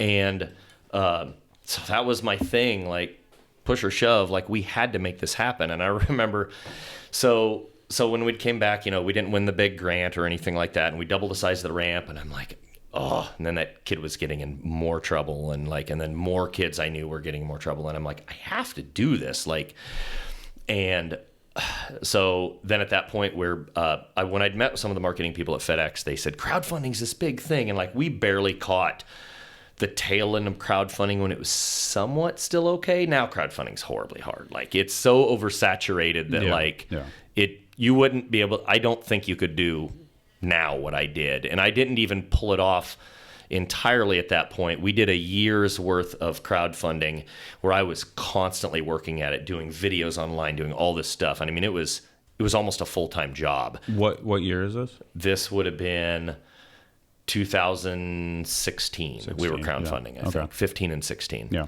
And through Indiegogo, and we raised $14,000 over a year. Nice. Which over a year though is not, especially because like me personally, I was racking up a lot of credit card debt. Job. Exactly, because I could have been, but I was could have worked at Subway and made $14,000. To give it to the park too. I was still picking on the side and everything, but it took away from a lot of that. But what it did was it gave me a voice to get the world to know whether I raised a bunch of money or not. Like $14,000 wasn't going to do much, but it was a start. It's good, yeah. And I talked about it a lot. Yeah. And everybody told me I was crazy. Like I remember, like vast, portion of the industry was like, you can't pull this. You can't offer a free indoor park. Like it's not sustainable. You can't do this. You're nuts. Yeah. And so it was funny. So I got this $14,000 sitting in the bank, and I'm like, what do I do with this? Like, I'm not just going to go to Menards and buy some material. Like that's kind of pissing on the money. Like majority of this money is from good friends that work hard, blue collar guys that like, here's $200, stuff like that. Like Nick Bruce was the first pro to send us money. I remember, and I'll never forget that. I always thank Nick for that, because that was rad. Because here's this crazy idea that how's anybody going to believe in this? And Nick throws us $100, and I was like, that's rad. That's cool. And so we got this $14,000, and I'm like, well, I don't know what to do. And we first get a concrete guy going. So for $5,000, this guy's like, I'm only charging you the price of the materials. Let me help you out. We lay this piece of concrete. Shout out to that guy. Shout out to that guy. Yes. Yeah. Shout out to that guy. Sorry. For real, because the labor. I don't know his name. He's never that guy. Sorry, but the labor is insane. Yes, it's insane on concrete. Yeah. This might have been the first shout out to that guy. It's that Mike. guy. His name's Mike. Mike, I apologize if Mike for the I don't remember guy. your last name. Not a BMXer, but somebody that just wanted to help a good cause. Listens to this Yes. I just didn't want to. I just didn't want us to underplay how heavy that That's is. Why it was funny. So good. That guy. Shout out to that guy. Yeah, well, I should start with my buddy Josh Larson that runs the local BMX track. He's the youngest track director in USA BMX history. Okay. And he's a wonderful excavator. He helped me move dirt and get ready for concrete. Sorry, Josh, I kind of skipped that there. Josh will watch this. Shout out to Josh. Josh Larson has helped us do everything the entire time. Shout out to that guy, Yes, Josh Larson. that guy, Josh. So it's kind of crazy. Oh, this leads into a bigger thing about talking about kids about honesty, and I'll explain that right here. Like keeping your word is the biggest thing in the world. So we lay this concrete, and Josh helps me put up some beams on the side. So we have this like concrete and some beams. What do we do? We've only got a couple $1,000s left. Where do we go from here? Like, I don't know what to do. So I'm broke at the time, and insurance is so fucking expensive to keep everything going. Mm-hmm. And until a few years ago, my wife and I paid all the bills for the nonprofit. Like every dollar from the nonprofit would only go directly towards materials. And then we would pitch in beyond that, and we'd pay all the bills. Now it's more self-sustaining where it can help pay its own insurance, stuff like that. But at the time we're paying it, it's ridiculously expensive. And I'm like, fuck, I can't afford it. So I got my dirt bike and my quad. And I'm like, so I got to sell something or we can't make insurance this month. So I throw up this four-wheeler. This guy hits me up and lowballs the crap out of me on it. And I'm always adamant about your word, okay? We don't get a bill of sale. He doesn't put any money down. He's like, I can't hit you up for like another week. I'm super busy. And I'm like, that's fine. It's yours. In the meantime, I sell my dirt bike, pay the insurance, don't need the money. He hits me up like 2 weeks later and he's like, hey, I'm free now. Can come get that quad. And I go, well, I don't need the money because I ended up selling my dirt bike, but I did tell you I'd sell it to you, so I'll honor it. And he even was very well aware. He goes, you sure? Because I lowballed you on that. And I go, I know. I don't break my word. It was awesome. The guy shows up in this like $120,000 decked out, jacked up diesel, gets out, and he looks around. He's like, what is this place? And we spent an hour talking about this place, and he goes, I want to help. Wow. What do you need? Wow. And I was like, well, I only got like a couple $1,000s left and everything. And he's like, let's just figure it out. Let's buy used material. I will pay my crew and I will come. And like he helped us erect the rest of the walls. He set the trusses, like all this stuff. And we found these used trusses out of South Dakota, like super cheap. And like, dude, I'm not lying when I say he probably donated $40,000 in labor in what this guy's contribution. For you keeping your word, technically, you know, for me not breaking my word, like I tell kids, like, and then that also, then I called our local paper and I'm like, what this guy's doing is amazing. Will you come do a story on this place? And they did, and they came and did like an in-depth story about how I was bullied and everything else. And the next thing you know, the guy's name's Jim Carveth. He owned the biggest bike shops in Nebraska, called me up, took me to breakfast. And he's like, look, like, he basically told me, he's like, I used to be a bit of a bully when I was younger. And he goes, and now God's put me in a place where I can help people and I want to help. Yeah. And he wrote me a check for $5,000 that day, which was at the time like huge. Yeah. Just straight donation. Just straight. And he goes, and I'm not done. I love what you do. And to date, he's donated over $30,000, and he's been our biggest contributor and like one of the nicest human beings. He's living in Colorado now. He sold his businesses to Trek years ago, but so technically it's like $70,000 for you keeping your word on that quad. That's what I tell kids. What a string of events. That's spider webs. When we talk about negativity or positivity, like how that spreads like wildfire, like it's so important that you consciously think about the decisions you make and do the right thing, because what that stuff can turn into is insane. I tell people oftentimes how you deal with a negative interaction and you don't know who's watching. Yep. And I think that's like so important, because it's, you know, even from when you leave your sponsor and how you post about it, you don't know who sees that and who is like, man, I would love to hook that kid up. And then he posts something really negative and you're like, I'm not so sure anymore, you know? And it's like, that's just a simple example of it. But you have these negative interactions and people see how you carry yourself and they see how you handle things. And then they're like, wow, I want to invest in that person one way or another, you know, or I want to hire them down the road. And it's important. It's 100%. Super important. So it's 100%. That is like, that's crazy. Yeah. I actually a little bit of Great chills, like, of it. the news thing and all that stuff, like, because the news wouldn't have come down if that guy wasn't working on this, and the bike shop guy wouldn't have seen it, and 100%. And then who knows what other you know rolled down the hill. You would have just had that something else. Old quad. Right. You would have like quad. You would have made some excuse like, nah, well, dude, like, and which really, sounds pretty fun. Yeah, you could have had a quad. $70,000 though. $70,000's way better. I ended up buying another one. Like, I just found footage the other day when I was messing around on my computer. I'd bought another quad, and when we first put our first like mega jump at our place, there's this guy Kyle Heiser out of Minnesota. He's like a stunt man, like legit, like on a BMX bike. And he did the world's first peacock backflip. Okay. He used to ride with Dustin Grice all the time at the factory and everything. And I was towing him fourth gear pinned at over 50 miles an hour at this thing. And he would do like double back, like he was trying like double backflip nothings and like stuff that, and it didn't happen, but it was stuff that he was going for. And he would just slam on the back of, he would slam this landing so hard. I just watched a clip of him doing, I don't remember what it was. It was a double flip combination, something where he centers his back on the top. And like you hear us all go, oh, and he gets up and he stands on his feet and then just does a backflip down the hill. But he wears full body armor. Full body armor. Yeah. Sounds like he needed it. Yeah, but that was why we needed those quads. Yeah. Yeah. He's back to the quad. He's holding the ski rope like Hoffman used to. That's sick. God, I remember I went to a lot of those original BS comps and I remember one time watching Hoffman like right there. My buddy and I are there watching you were at him. those? Yeah. In Oklahoma? Yeah. Wow. So, cool story about that is, so Gary Lorentz staying with me. And you know who Gary is? I know that name. Pro racer, freestyler, stunt dude. Yeah, Planet Plywood. Yeah. Okay. Nicest guy you've ever met. He's one of Hoffman's best friends. And so I buy one of Gary's stunt show setups, and this is 12 years ago or something, and Gary's staying with us.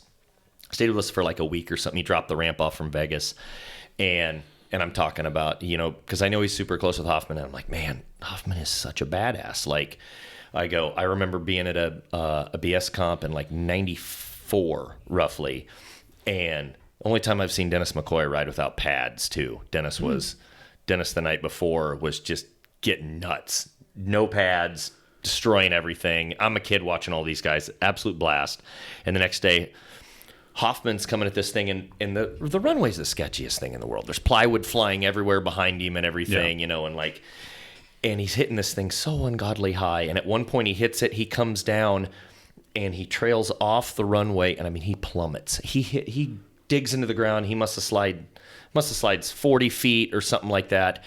And I remember telling Gary, I'm like, holy shit, like he was going so fast that just missing the plywood, there was no way to control it. And Gary's like, no, Carl. It had nothing to do with missing the plywood. He broke his wrist the day before. And because he knew everybody was going to be there and he wanted to put on a show, he duct taped his wrist back together and put like a crappy piece of wood in there or something. He said the G-force of him coming down snapped that piece of wood, and because his wrist was already broke, just re-broke off again, and he couldn't hold it, and that's why he crashed, not because he missed the runway. That's like a warrior. But he was such a badass. Yeah. Like, still had to put on a show for everybody. Crazy. So all these years, I thought he just missed the runway, and Gary's like, no, he's that much more badass than you actually thought he was. That's insane. Insane. True pioneer. So Never got to making bike parks. That's kind of the storyline we're on. It was getting to that. I sidetrack a lot. I apologize. No, you're good. You're good. That was so far sidetracked, though. I don't know where we were. Yeah, the first time tonight. Where were we? Well, I mean, so they help you build the building, and then now you have to make ramps.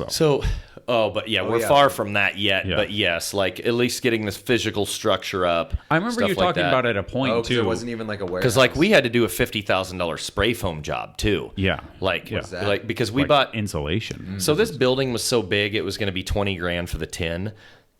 So we bought used tin for $3,000 out of an old building. So there's, I don't remember, we estimated like some 50,000 holes in the building. So it's like, well, now what do we do? And everybody's like, spray foam, because it'll fill them. Yeah. So we're you have getting a chia pet we're for getting, a building. Oh my god, with the foam coming out of all the holes. So we're getting these estimations on spray foam, and I'm like, I can't afford that. And like, so we meet this really nice guy. His name's Doug Blaney. He runs a spray foam company. He goes, dude, here's the deal. I'll do it for the cost of the spray foam. I'll donate the whole labor job. So we're talking $24,000. Then he contacts the spray foam company, tells them what we're doing, and he gets them to discount another $7,000. So we're at $17,000. But we're broke. We've just put up the physical structure. We're tapped out. What do we do now? And we fundraise for almost a year, and we raise almost $7,000. And Jim, the guy at the bike rack that I was telling you about, we're doing free bicycle rodeos for him, stunt shows, because of what he's done for us and stuff. And I remember he came up to us after a show, and Jake's there triple whipping and everything, and everybody's going off, and we're just trying to put on a really good show because he's such a good dude. And he came to us at the end of the day, and he's like, so what's your next step? And I'm like, well, spray foam, it's $17,000. We've raised almost $7,000, but we got to pull off another $10,000. And that was like on a Saturday. And on a Tuesday, I got a letter in the mail, and I remember I'm taking my kids to school, and I go to pull out on the highway, and I literally just opened that letter, and it was Jim telling me how proud he was of working with me and what we're doing, and a check for $10,000, and I just started crying. And I just pulled over, and I have that note is still pinned up in my office.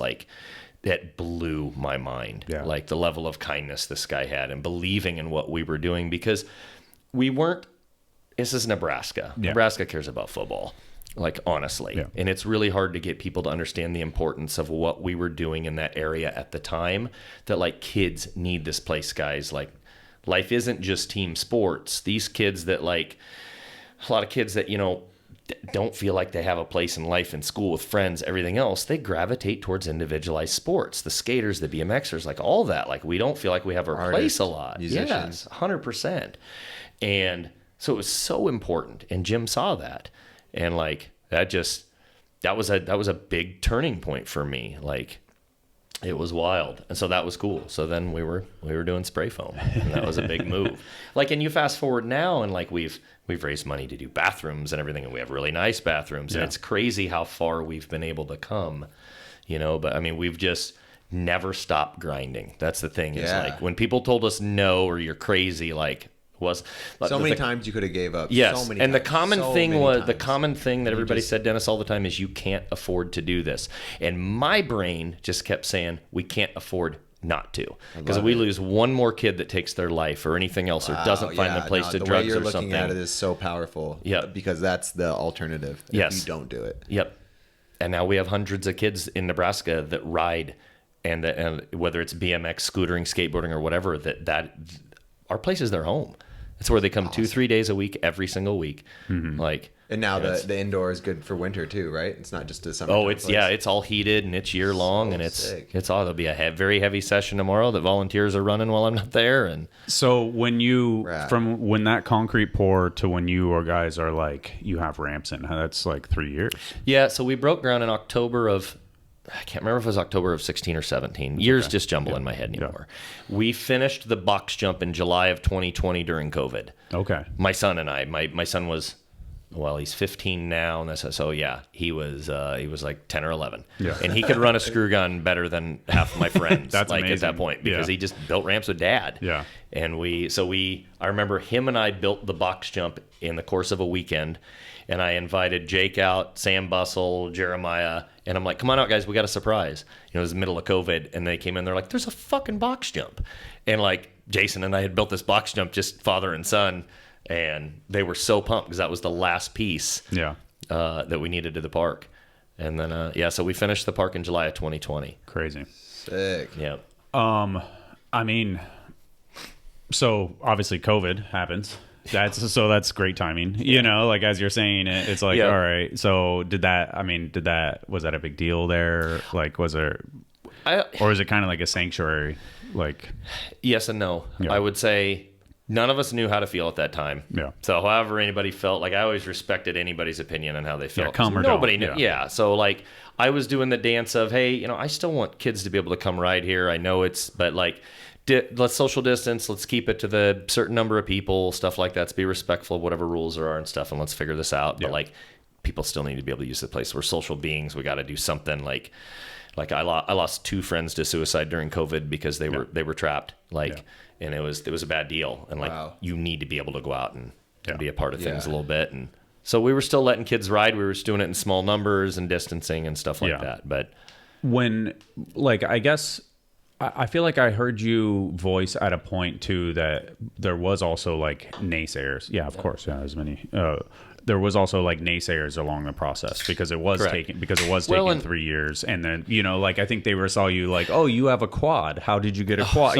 So it's funny you say that. Yeah. Literally, I'm a picker. Yeah, and so like I had to learn at the time to stop posting what I buy and sell. Yeah, because I remember during fundraising and stuff, and I started a bike company at the time too. Yeah. We raised $14,000, and I just started frames too, which was like $15,000 in frames. Mm-hmm. But instead of people like hitting me up and messaging me and saying, hey, like, that looks peculiar, where I could just show them my credit card debt, show them the credit cards that Jess ran at Standard. Like, here's our credit cards. Like, I went into a lot of debt. Like, those things had nothing to do with each other, but you know how people are and how the internet is. Like, I remember posting a golf cart that I'd bought that I was excited to fix up and sell, and somebody's like, there's that nonprofit money, because there was no building yet. There was no building yet. Those things don't happen anymore. Yeah. Because they see how far I've stretched the dollars and everything. But I won't lie, that a lot of that hurt. Yeah, a lot of that hurt for a while, like, because it felt like you're doing so much. I'm an idiot. I say stupid shit. I do stupid things. I do.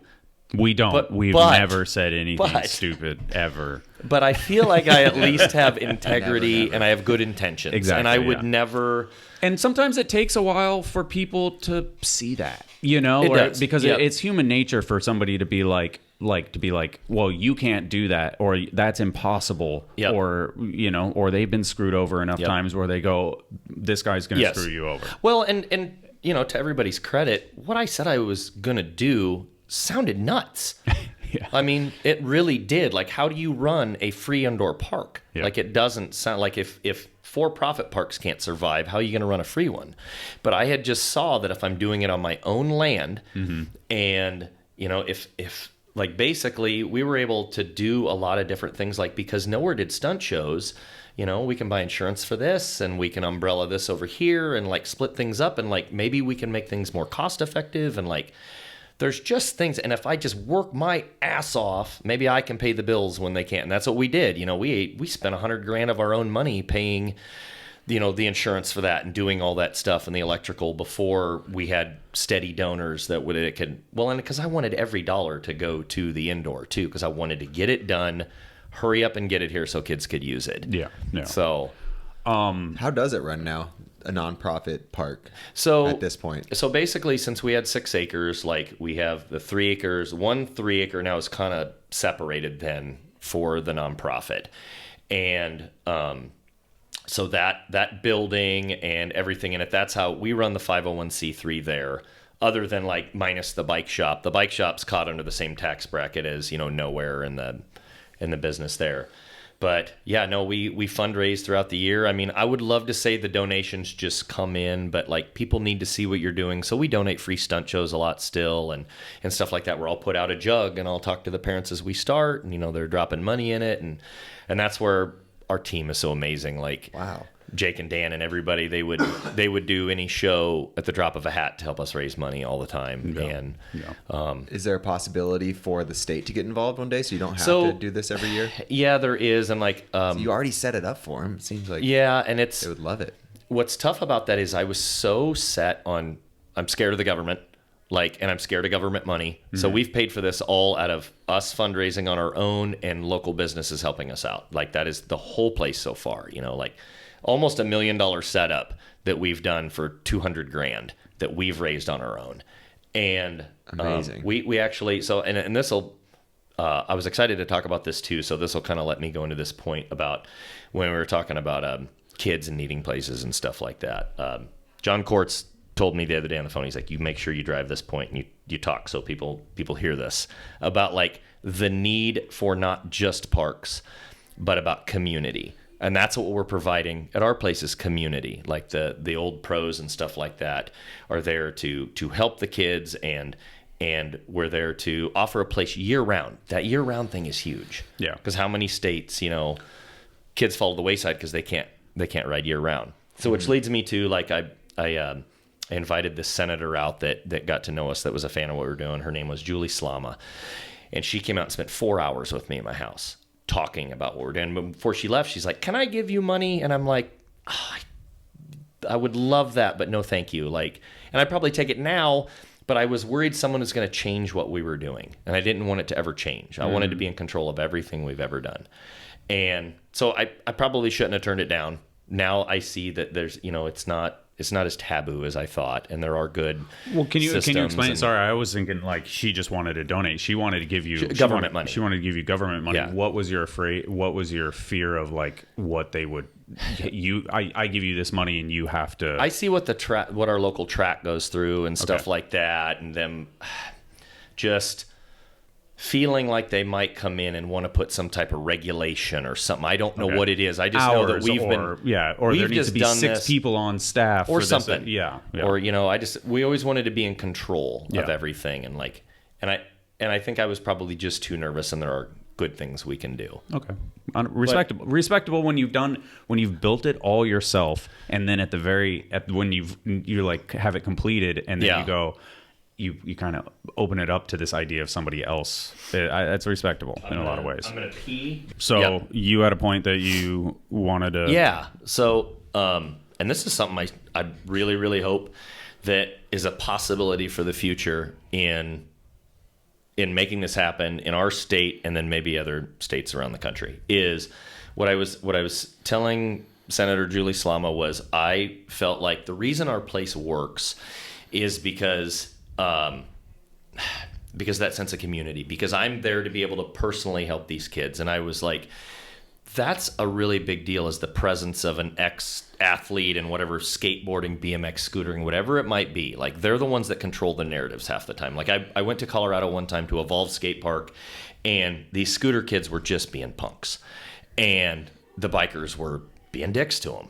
And Dan and I went up to a couple of the scooter kids and local pro guys and stuff, when we're like, I scolded the scooter kids. I'm like, guys, like, what's going on here? And they're like, well, those guys are dicks and everything. And I'm like, yeah, but there's common courtesy at the park. You guys got to take turns. And I'm like, and hey, maybe tell the bikers are doing cool shit once in a while or something. Like, try and get in with those older guys, because they were all young kids and stuff. And then I went to the biker dudes and I'm like, guys, they're kids. Like, I get it, but they're kids. So be nice to them and maybe talk to them and let them know. And like, so we set that precedent while we were there. Mm-hmm. And it was awesome, because I showed back up to Evolve like a month later, and one of those kids recognized me, and he came up and thanked me, and he's like, the bikers have been so cool to us now, and like the sessions are better and stuff. And I'm like, guys, this isn't rocket science. Like, this is just common courtesy. Like, no one person deserves to be at that park more than the other. Like, be cool to each other. Like, I got to scold kids all the time. They get excited. They go every other person. Like, so I stop them, and I'm like, guys, we got park etiquette. Like, But the bigger dudes got to know that too. Just because you're gotten good on a bike or a board or something doesn't mean that, like, screw the kids. Like, it's not that way. Like, they deserve to ride there too. And I remember that perspective really came to me when my wife and I opened that park, because I grew up in the era of fruit booters. You know, like, everybody was hated rollerbladers. And I remember watching, I think my favorite video of all time is Scumboys 1201. If I've ever seen that. And I think at the end of that video at Scrap Skate Park, a BMXer like jumps and sideswipes a blader, and everybody cheers. So I remember, like, that sucks. Oh, dude, but that's it is so crazy. But that's out of a rep bladers got. Yeah. And now, like, dude, rollerblading is so I respect them so much, but I didn't know at the time. Like, I'm just trying to fit in with the BMXers during that era and stuff. So I'm like, yeah, fuck fruit booters. But, like, having no idea how hard it was, what they do as well, or anything. I'm just a kid going with the flow. And then my wife and I are like actual adults, start a business. And guess what? Half my biker buddies didn't want to pay. The skaters that came there never wanted to wear helmets. Like, and it was always a pain in my ass. And guess who was the most respectful, cleaned up after themselves, paid with no questions, were the rollerbladers. Yeah. And they become half of my best friends at the time. And I looked at my wife and I'm like, it's all just people trying to ride. It's all just people trying to do the same That's thing. it. Yeah. So, like, that gave me my perspective that, you know, later on, my park is all wheels welcome, and I'm cool to everybody, and I don't let any, like you said, just talk. Because I when the scooter takeover started to happen, I was a bit of a dick too, because I was angry because our parks all of a sudden were just like filled with scooters. And, you know, it took me a while to realize, like, they're just coming into this. Like, they're not action sports kids, all of them. They're, like, just wearing Skechers and, like, you know, these goofy little helmets you get at Walmart. And they don't know you can't sit and play whatever little toys they got in the bowl corners, you know? You just got to go tell them or tell the parents. And I realized I started doing that. It's like, it's not their fault. They just got into this 6 months ago. They have no clue, and their parents are dropping them off at the OB skate park and flying around. Like, and you talk to them, and the parents are like, "Whoa, I didn't know he couldn't sit there." No fucking clue. Yeah. So what you'd said, Ryan, right before was about, you were talking about safety. Yeah, I just think, you know, like, you think of as it's about community and having a safe place and being yourself and being, you know, I mean, not like in a sense of like daycare, but like you can leave your kid there and you know nothing negative is going to happen. Nobody's going to be smoking weed in the corner or something like that. And where at a skate park, the average skate park, it's not necessarily a safe space. It's not guaranteed. A public park is, OB is crazy, you know, like it can be, it's in a beautiful way. Like, I love it because it's like, you get the, you know, like our park, like that we go to all the time. It's like, if you don't know, you get a dude on ski poles, you get you get pop-up clothing sales that happen in there. You get people drinking. Yeah, you get tweakers. You get everything, and you just don't know what you're gonna get. And I didn't even really notice how crazy it is, I guess. But yeah, if you were just someone that isn't involved in that world, you would be like, this place is weird. Well, it's like my joke is that if you get mad at OB, clearly you're not from OB because it's that sort of stuff. Just like, there's just kids. I don't even notice the guy with the ski pole thing is normal. It's completely comes, you know, or like, he wears his blades with skiing things. You're like, so this part guy, of the session. Jeremiah, that passed, like, he was from a very sketchy skate park an hour away from us, Council Bluffs, Iowa. Mm-hmm. And I remember I wouldn't go ride that park back in the day unless Jeremiah was there. Like, Jeremiah knew everybody, but, you know, I remember him getting on his phone one day and he's like, look at this. And like, there's gunshots in the background, like right behind the skate park, like going off. And I'm like, holy shit. Like, but Jeremiah was raised there and that was normal to him. But But the point to that story is, like, when I met Jeremiah, you know, he was struggling young kid in a lot of trouble with the law and stuff, and I took him under my wing, and he became one of the best humans I've known to date, and became a mentor to other kids and helped the kids out at the skate park and stuff. And with what we were doing, is there a video of him? Where can I, Jeremiah? What's his last name? He's still on Instagram. So he is literally what I want to see in the world. Is he went from a troubled past, getting in trouble, to being a mentor to others. Yeah. And literally the best human being in the world. And what we talk about, that spider web effect, because then how many kids he helped and stuff like that. But what I was explaining to Julie Slama was, I think that sense of community, I think we can do that. People contact me all the time and say, how can I emulate the compound? How can I? Well, unless like you literally want to go broke and let it starve you forever, like it's tough to do. But what we can do to emulate this and other places is we need to allocate some state or federal funding to invest in community. So what they'll do is everybody's like, I want a skate park. So then the town or city will go, we raise money for a park, here's a park, and then they wash their hands, they're done, and they back off. Well, that doesn't develop community, that gives a park. But how many kids are, like, I bought one of the skate parks I bought and just repurposed to a place in New York was out of Manly, Iowa, and they got rid of the place because the kids were caught smoking pot and doing stuff down there. So the mayor said, we're done, and got rid of the skate park. He was going to scrap it, and I bought it for scrap price. Like, it was insane. What a horrible... Yeah. You think they're going to quit smoking weed because they're not at the park? I had a conversation with him, and he said that, you know, they were caught doing drugs down there, having sex, stuff like that. And I'm like, I wanted to sit and have an argument with him about investing in community and maybe having adults go down there, check on them, help them, blah, blah, blah. But I'm like, okay, well, I already know I'm not going to change the guy's mind. And I'm like, and I gave him $1,500 for the park. And this is like one of the prefab, or like it's like a wood park? It was behind the barn when you were there. Oh, okay. All those ramps that were back there. I kind of know. They're in New York now. Oh, wow. Yeah. Which is going to be a new grand opening park that's repurposing those and stuff. It's cool. But that's cool. So you literally bought a park for $1,500 and now it's just is New York. It's in not New York. It's not that close. Like there was like $200,000 in Woodward ramps is what they were. That's Woodward branded prefab ramps. Yeah. And they were going to get scrapped. So sad that guy saw some kids smoking weed. Well, just these opportunities. Ruin the park for the community. Like, imagine the real BMXers or skaters or scooters, they show up, they're like, no! Oh my God. Park's when gone. we were like, moving it, you don't know how many kids came there and were almost in tears. And I'm like, I am so sorry, guys. I'm not the bad guy. This is going to get repurposed or it's getting scrapped. I apologize. Like, but that's so sad. What were we talking about? See, I'm ADHD squirrel. No, you're good. It's just insane. That is like that you did that. Another. It's just that dude, we moved it in the winter. Exists in the world. So we came there. Let's punish the kids by taking away. We started moving the ramps in like 3 feet of snow. So we took a blowtorch and we were heating up the ground where they were, and then had an angle grinder and we were cutting them off. Me and Sam Bussell were sitting there busting everything off first trip in 3 feet of snow. Oh my God. It took us 4 trips to get those. But we did. Then did you drive out to New York too? No. They paid a semi to come in and freight them. And wow. Yeah. I don't know what we were talking about. Why was I telling you that? Because let's rewind the tape. I think that I think we've said before, but if every city had a Carl. Yeah, I mean, Kyle said that last time, and it literally... It's true. Yeah. We'd be donating parks and moving stuff around and communities. So everybody can. That's what I was telling Julie, I truly believe, because everybody has talented riders in every state and almost every city. Yeah.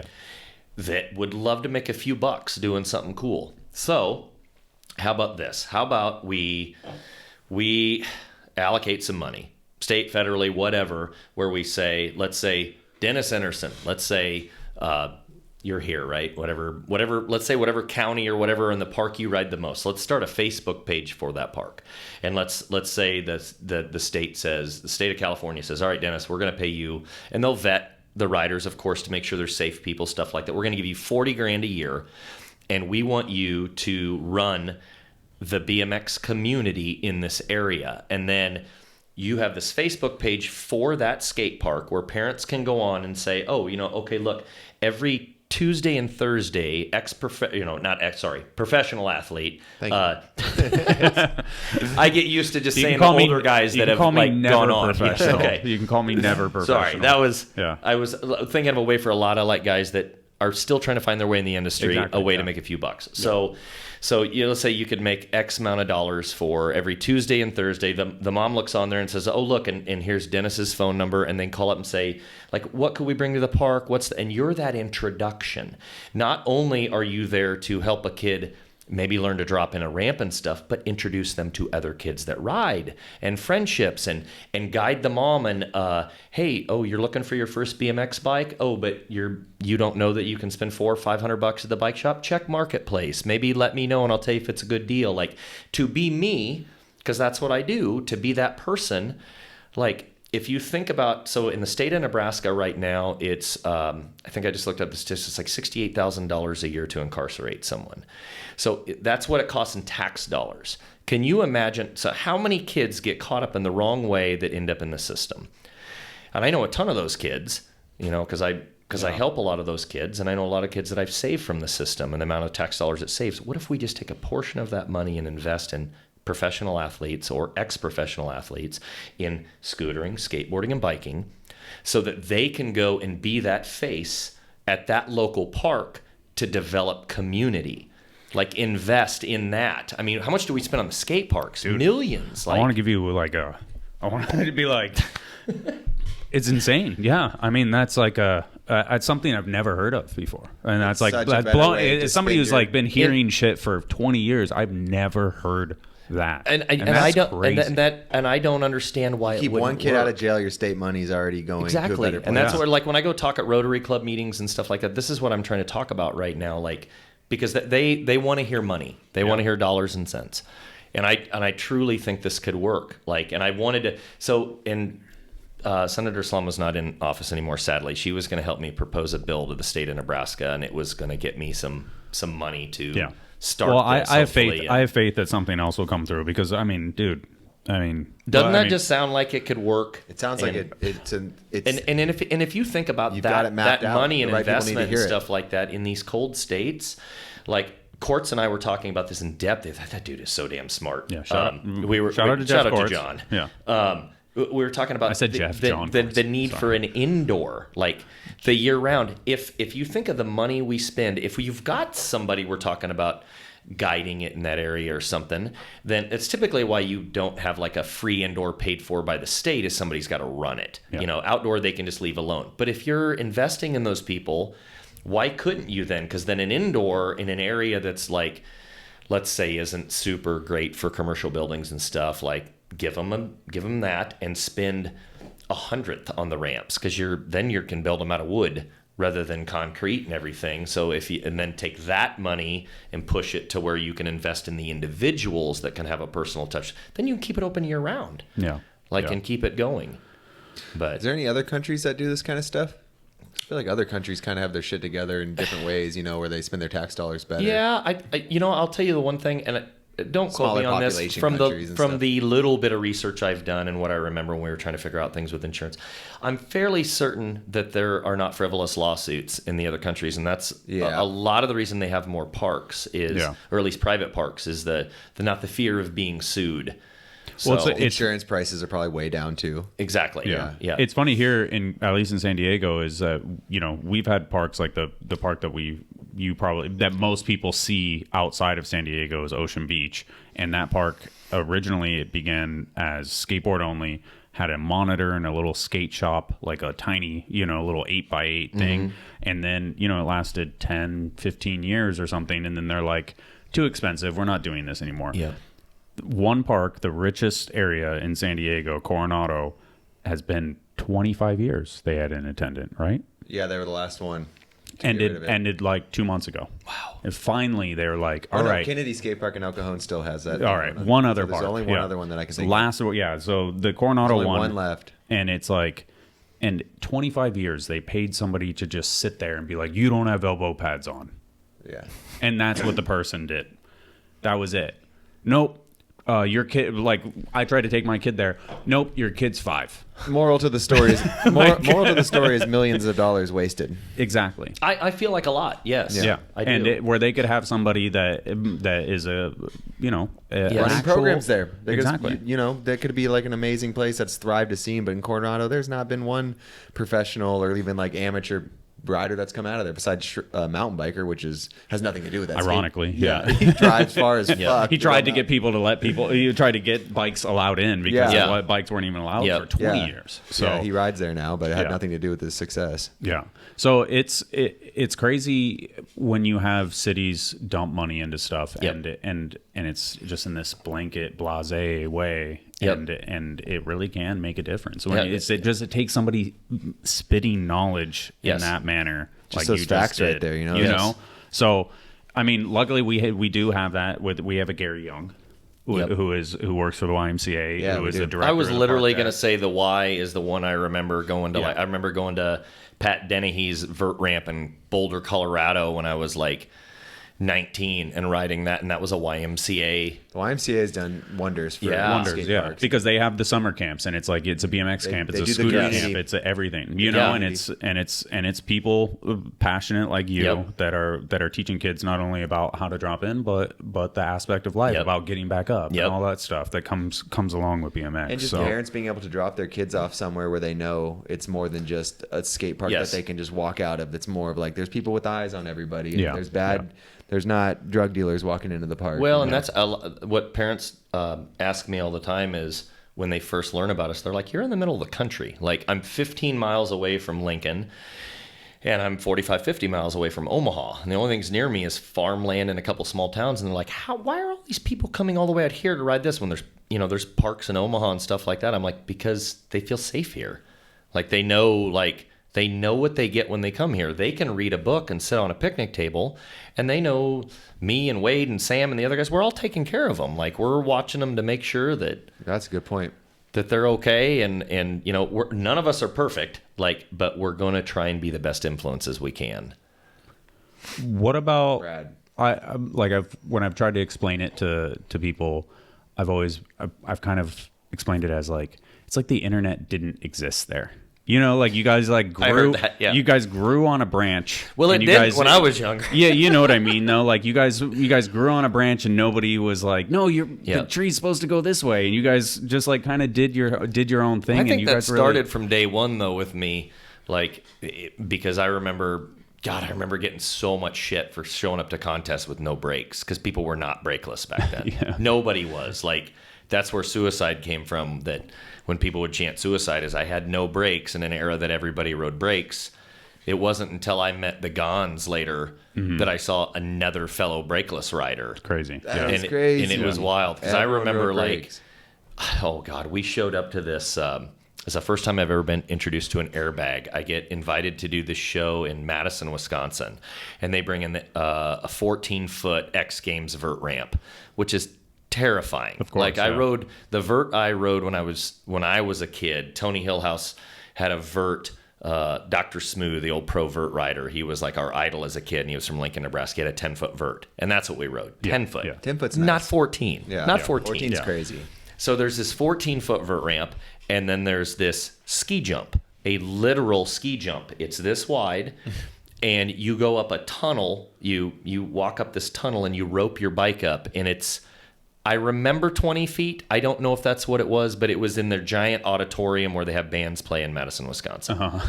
And I remember the guy that was running the show at the time meets me, and he's like, "You are not riding that." And I'm like, "Why?" And he goes, "You don't have brakes." And I go, "But I ride no brakes." And I'd just gotten back from Florida riding the X Trials, like brakeless, and everything. And I'm like, "Well, I just went and did this, and I'm doing this stuff, and this is what I do with no brakes." And it takes me for a while, but I finally convince him I'll be okay. Yeah. He was probably right, because the first fucking time I went down that thing, I was shitting my pants so bad. And I almost overshot this entire 80-foot deep airbag because I went so far, because you're going down an actual ski drop, and I had no brakes. And I hit this thing, and I flew 2 or 3 times farther than everybody else because I had no way of slowing down. Yeah. So he was probably correct. But But that show was hilarious, and it scared the crap out of me not having brakes. That wasn't the place to be brakeless.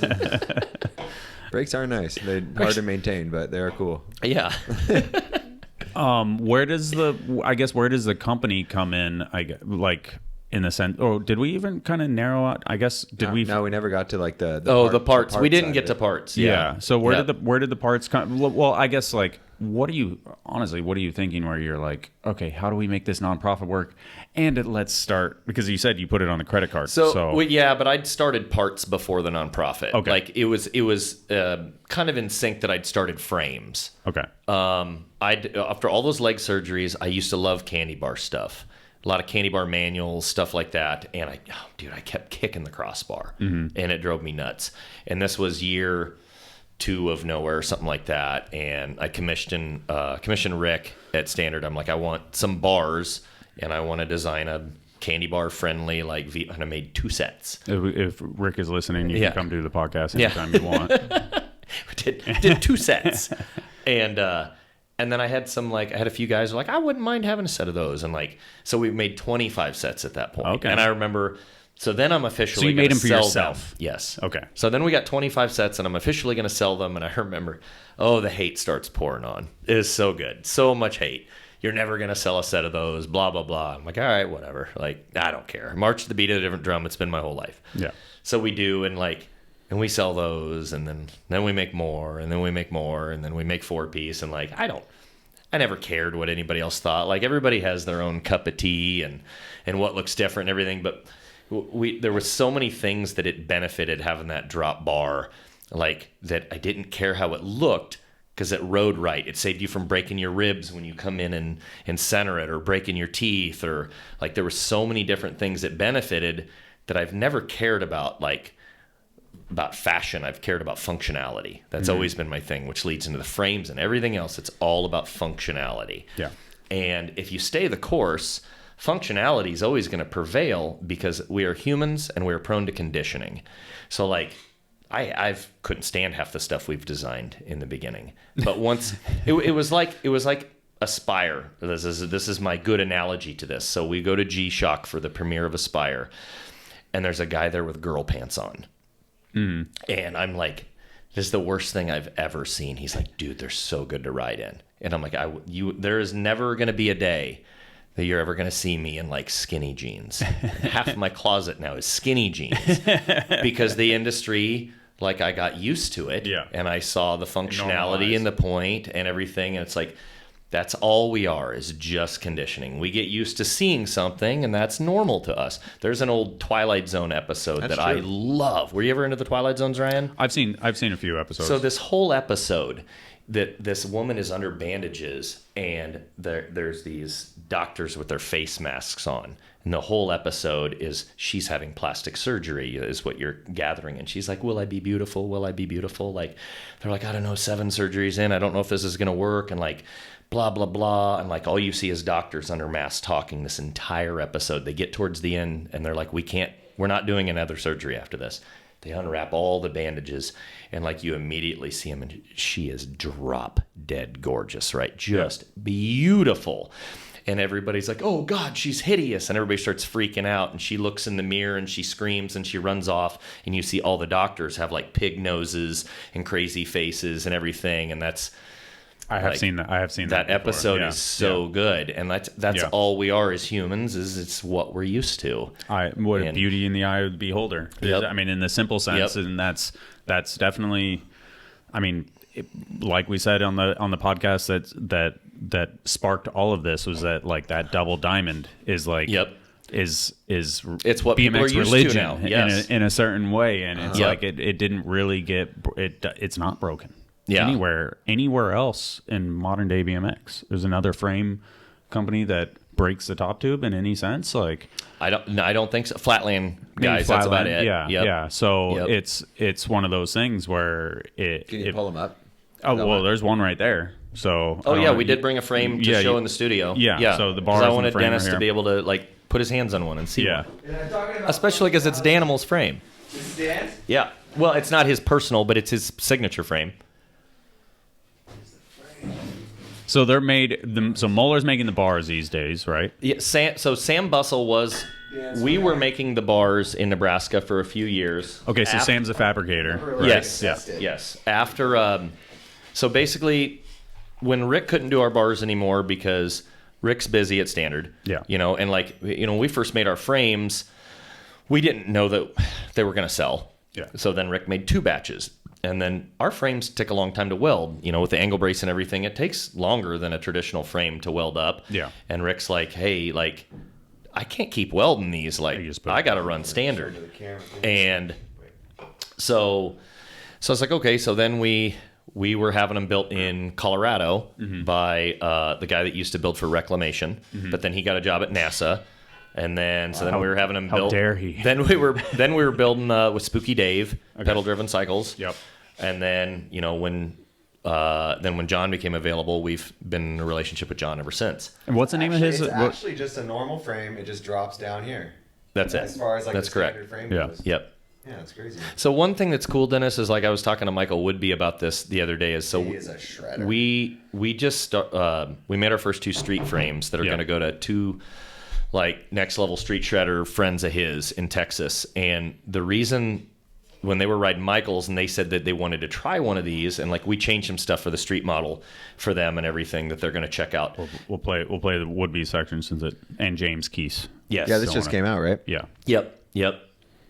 But one thing Woodby was telling me I didn't think about that his buddies were liking is because of this dual triangle, it feels stiffer in the bottom bracket area. It doesn't flex as much. So his street buddies are super psyched about that. So we custom made them a couple street frames that if they're going to work out, we're going to offer a street model. Okay. What's the difference? What we did for the street stuff. Yeah. So I haven't ridden street in a long time, and some things have changed a little bit, I guess. So I was letting him explain it to me through his buddies. They like the 5-inch head tube because they don't want to put any stackers on. Mm-hmm. So we did that. They do like short rear ends, which I thought was kind of crazy because when I grew up riding street, I liked the long rear end, jumping off buildings and stuff. I liked a little more control at full speed, but I guess guys are controlling that now and stuff. And I'm just going to listen to what the industry tells me now since I'm not riding much world. Street. Yeah, exactly. Raised bottom bracket going from the 11.6 to an 11.7. We're doubling down on the chain stays are going to be thicker. We're actually going to weld a plate on the bottom of the bottom bracket for crank arm grinds, stuff cool. like that. Just little subtle changes that are going to make it, a little more what those guys want. And then, so where did you initially the bar idea makes sense because your injury and stuff like that. Where did you come up with the idea? The dual triangle. Yeah. Triple triangle. Which people keep in mind. I remember my buddy Habbo, who's an announcer for monster truck stuff now and everything. Oh wow. Habbo's so rad. Habbo comes down and I had taken a Standard and a Miraco that were just older frames that I'd had in the garage. I needed to do something, so I took these 2 frames and I cut them up and I made one frame like this with a Menards $200 welder in my cold garage, and I can't weld. My buddy Riley helped me out, and it was all slag. Yeah. It was horrible.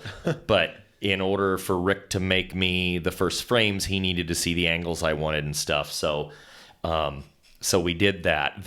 My thought process behind that was the mountain bike world. The mountain bike world, this is what they do.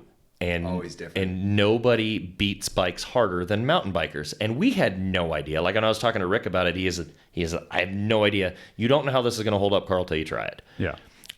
So that's what we had to do. We had to make some prototypes, and and we were sponsoring Mike Danello at the time, who was still today just one of the most absurdly underrated good riders ever to step foot on a bicycle. And I asked Mike if he wanted a signature frame, put his name behind it, and so it started off as as the Mike D bike. But the big thing for me was, much like the bars with the knee surgeries not being able to move as well, as I love undowns. And I used to be able to wrap myself up, just backwards in an undown. And I couldn't bend as well. And you don't know what's in your way till you know it's in your way. Mm-hmm. And when we first made these and we started folding up, it was absolutely ridiculous. I love taking a fresh rider that will come like want to see what our bikes are like, and I'll go, okay, just here, I'll videotape you. Go do a turn down on your bike and then my bike that you're not even used to. 9 times out of 10, they take it further on my bike that they've never ridden. Because when that space, cans, like that top two being out of the way, like a turn down, you just have so much room. Yeah, cans, no foot cans. It's wild. Or like when we got Adam Banton on one. Adam's been riding our frames for 5 years now or something, and he's a very calculated person. If you know Adam, he's very calculated. He spent a year, he called 20 people that run Nowear frames, asking them what they thought and calculating everything. And then he got on one, and like he does a lot of his techie down whip stuff and everything where he's like, I'd have kicked it. And that little space is just so nice to have that extra. Cool. And so it's always, when we talk about turn downs, I always talk about like the combination of our bars and our frame are ridiculous because they taper in so much at the bottom that you take the combination of that and the clearance of this when you wrap up, and you have more leg room than you've ever had on a combination of stuff. Oh, with the bars. Yeah. Could you even, if people wanted it, just keep dropping it down further? I don't think you'd want this to come. I don't think you'd want to take it too far. Would it ruin the strength of it at some point? I would worry that. Yeah. I mean, because it'd almost be crazy if you had a all right, if people really got into this and they're like, I really like it lower, you could drop them down super low. I'm sure you could do it with flatland stuff, but then the other thing is I don't want to increase the distance of this. This is 3.5 inches long, and it looks right. Okay, we played with a lot of different stuff. That's going to go longer, and then that's going to get in your way. Yeah.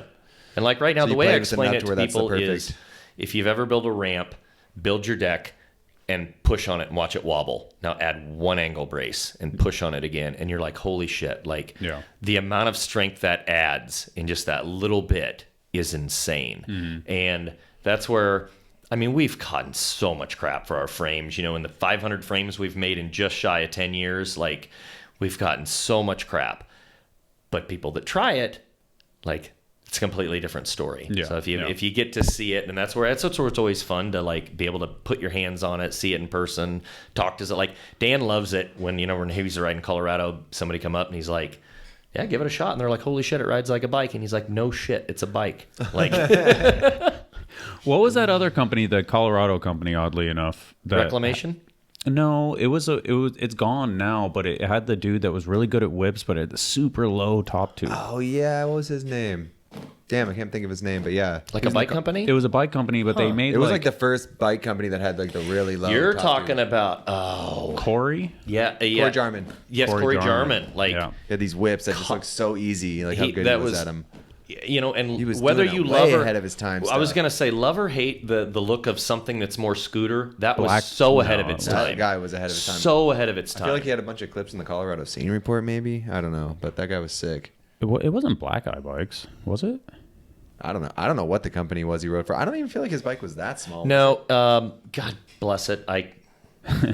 Colorado. The company was called Colorado. No, I think the frame was the Colorado, but now I can't remember what frame company it was. But it was the Colorado was the model.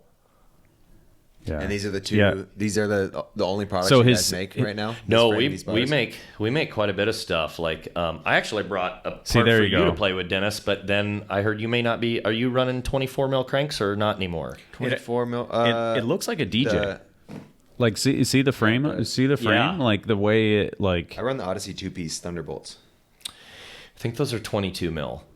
Yeah, the demolition rig cranks were big fat. They were 24. Okay, yeah, so and that's I remember I brought you one. There's a box, and I was talking. There might be a 22. Swap that out with this 24. Yeah. It's the you're not a crank flip guy, are you? No, it's in the box. It's in the box. Those are hats and stuff. Yeah, we have a part that's killing it. Well, we talked about it on the news. You talked about it. The slow your roll. Yeah. So you can change up your speed of how. Yeah, literally put it any sort of friction you want on your bottom brake setup. If I want it, that's why I don't really do crank flips because I keep my stuff pretty tight. Yes. So you could just take a bolt and loosen it up. So that's all. Do you run the spacer in the middle? I take it you take that out, correct? Take that out, yeah. Put it back in. And just make sure it touches the bearings on both sides so that you're not having to flex the bearings anymore. Uh-huh. So bury it on that spacer. So that way, when you lock your cranks down all the way, it'll spin completely free. until you tension those bolts up against that washer pushes up against your bottom bracket, and you're providing friction. Okay. And so you can literally set the tone of the friction you want, have your cranks locked down all the way so that they're not coming loose all the time. Or crank flip. Or you can loosen it up. He wants to loosen it up because that's it. I can get mine tight easy already. Like with the bolts, I just tighten them and they tighten. Yep.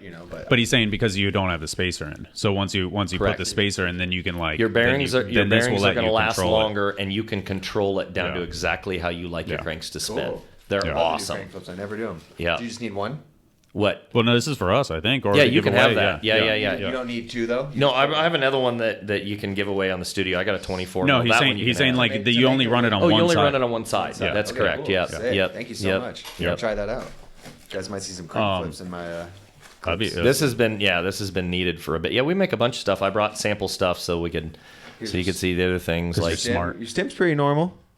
Yep, looks like chain lengths. Yep. I mean, it's actually it's not that normal, but it's so it's not as like I guess unique so. You 500 frames in. Yep, and over 1,000 sets of bars now. I think we're up to almost 1,200 sets of bars we've put on the market. Yeah, and then so at no point have you made the Nowear normal boring frame that we talked about on the podcast, right? Like we have not.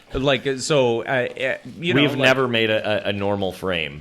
Okay. Or in the traditional sense. Yeah, normal boring frame. I can call. This is a stim. Correct.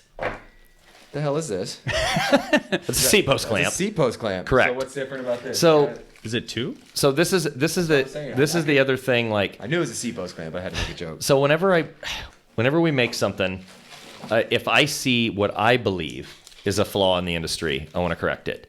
Okay. Integrated. I don't believe in integrated seat post clamps. Okay. Mm-hmm. It's a fail point on bikes when they go bad. A lot of times you're like shit.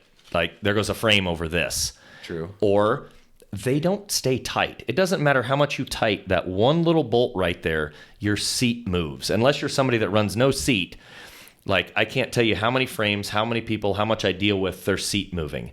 And I'm like, we didn't have this trouble in the mid-school era. Like, so we devised a lightweight, like it's not obviously a weigh nothing clamp. Yeah. But I mean, I have a demonstration video when we released those several years ago where I'm hitting the seat as absolutely hard as I can on either side to the point where it feels like I'm going to break my wrists and I can't move my seat. So it goes over top of the other one. I never had a problem with moving my seat, but if you got a problem with it, that's amazing. Yep. That's fine. Yep. So that clamps the frame, clamps the post. Pegs? Well, yeah, that the industry got away from during COVID with a supply issue. They got away from aluminum, and I do understand. A lot of guys like plastic stuff like that. That's great, but there's so many of us park guys that we know how aluminum feels. Yeah. We want aluminum, and the options just weren't there anymore. Yeah. So we devised. We made this, which is Adam. This is really light. 3 ounces. It is the lightest full size aluminum peg on the market today. This thing's sick. It looks sick. It's handlebars. And the sticker is sick too. Yeah, thank you. Yeah. We have Poor Boy Steve does most of our designing. Poor Boy Steve is so talented. Just a normal sprocket, nothing crazy. Yeah, just handlebars overlapping each other. That's why it's called the Lifer sprocket. Yeah. Yep. Sam Bussell drew that in the back of my van on the way back from a trip one time. I'm like, Sam, I just want handlebars overlapping each other. But they're not Nowear bars. They aren't. It wouldn't look good. It wouldn't look good on the sprocket. We designed it that way, and it didn't look good. And we're like, no, we're going with normal bars. Get the box down. We'll get that. We're going normal bars. Dude, so I guess like going back to try this. This is a cool. I've always wanted to make stuff though. Like I haven't seen when like I an was invention thing. Yeah, I mean that's cool. When I was 17, I felt like I never got to ride because every time I'd go, I was riding a supercross at the time because I was young enough that there wasn't any great street frames out yet. Like, so we were riding like Haro Masters and stuff, which were awesome, but they weren't designed for like street. Yeah. So I had a supercross like dirt frame that I rode street with like landing gear forks and stuff, and I was riding like I think it was at the time I was riding like 47 tooth custom ordered Powerlight sprockets. That way I could go fast enough to jump off stuff when I wanted to. Yeah. But anytime I'd go to grind something, I would blow up my chain and sprocket, and I was going nuts because I got sick of it. I grind on the right and my sprocket's on the right. Mm-hmm. So I remember I was talking to this guy Ken that owned a Schwinn dealership, and I'm like, we need to put the drive system on the other side and everything. So he helped me find the numbers to Sun Tour and Shimano. And I called Sun Tour, I called Shimano, and I called Profile. And they all told me that I was crazy, that there's not going to be enough people to care about making a drive system on the other side. Wow. And then I remember it was maybe a year or two later, I saw Profile came out with the left side drive cassette. Yeah. And I was like, oh my God. And I freaked out. And I remember I contacted Profile. And I was like, I was trying to get you guys to make left side drive. Like, I called you and everything. And the gal I talked to goes, would you like a free hub? And I'm like, hell yes. And I remember I got Profile sent me a hub. And I was just ecstatic. I never gave a shit about like doing anything other than being able to ride that bicycle and not blow up parts as often. Yeah. Have an option Yeah. I guess in the sense of, there's got to be like a pride in individuality as well. Mm-hmm. The pride of doing something different at this point. 100%. Like standing out in the crowd. Yep. Despite the negative reaction that you get. Because I think most people within BMX is like, when you see a lower top tube, it's always like the woman, she's wearing a skirt, so the top tube is lower. Like or the when old some cliche. People, that's why women's bikes have the lower top tube, so they could wear a skirt when they rode. And we've actually we've said that to plenty of people that have just asked. Yeah, if they've poked, like, how come that's like that? Yeah, don't do it. That's because when we go out and wear a skirt, you have a skirt. Yeah. I've always said, I've always been okay with people poking fun at the look. I have no problem with that. Just please don't poke at the purpose or the strength without knowing. Yeah. And that's basically it. Like, just know that, like, you can dislike the look all day and I'm totally okay with it. Yeah. But know there's a purpose behind it, and just don't call it garbage. Like, that's the only time I've had an issue. I'm like, this actually is holding up, like, among the best frames in BMX right now. Like, it's ridiculous how our parts are holding up. You said Woodby has been your like. Well, and it started off before that. Like, Chuck Covey should have broke plenty of our frames. Yeah. And didn't. And Sam Bustle's roof dropping them and everything. Like, we've put our frames through the ringer, Danimal, everybody, like, just destroying them. And they hold up amazing. Woodby is a crazy testament right now. Like, when he came out... Wait, that's Corey Jarman. I forgot. It was about 6 months ago because he wanted a little bit longer rear end. So the one he's riding in the set, it was his last one. Mm-hmm. And we custom made one with a little longer rear end. And he's like, Carl, I don't know how I haven't busted this. Like, this should have broke so many times over in the stuff that he's doing. Yeah, right. And so he's just blown away with it. Or Disabled Dan. Disabled Dan, nose casing, double flips, and stuff like that. Yeah. This is James who we talked about being added recently. So they are actual roommates. So and they're both just the nicest dudes you've ever met. Like, we've got 3 shredders that ride for us out of Texas now. Those 2 and Adam Penberg, which is Logan's brother. Yeah, Logan's brother. And that's Adam's peg. Did the loop at Swamp Fest. Yes, he did. Yeah. Yep. On his Nowear ride. This clip is so sick. And he's favoring a bad shoulder on this whole trip is what's funny. I like how Michael just has wounds all the time. Every time I've ever seen him. The first time I ever saw him was the Chase Hawk swimming shorts. The Chase Hawk like Houston event or something at the Rockstar Park. Yeah. And he was doing... This is unreal. Yeah. That's just unreal. It was a Tom White Smith, Garrett Nose, and then Michael. Christian did Feeble Smith too, I think. Did he? Yeah. Feeble Gap Smith. Yeah, I think so. The things that Michael's been he's been working on a Welcome to Nowhere edit for a while that Devin Hutchins is going to film. Oh, really? But Michael keeps dancing back and forth with these injuries. God. So hopefully, knock on wood, he's okay right now because they want to do like 30 days of filming, and Devin does such good work. Devin does amazing work. I'm so excited to see what we can put out.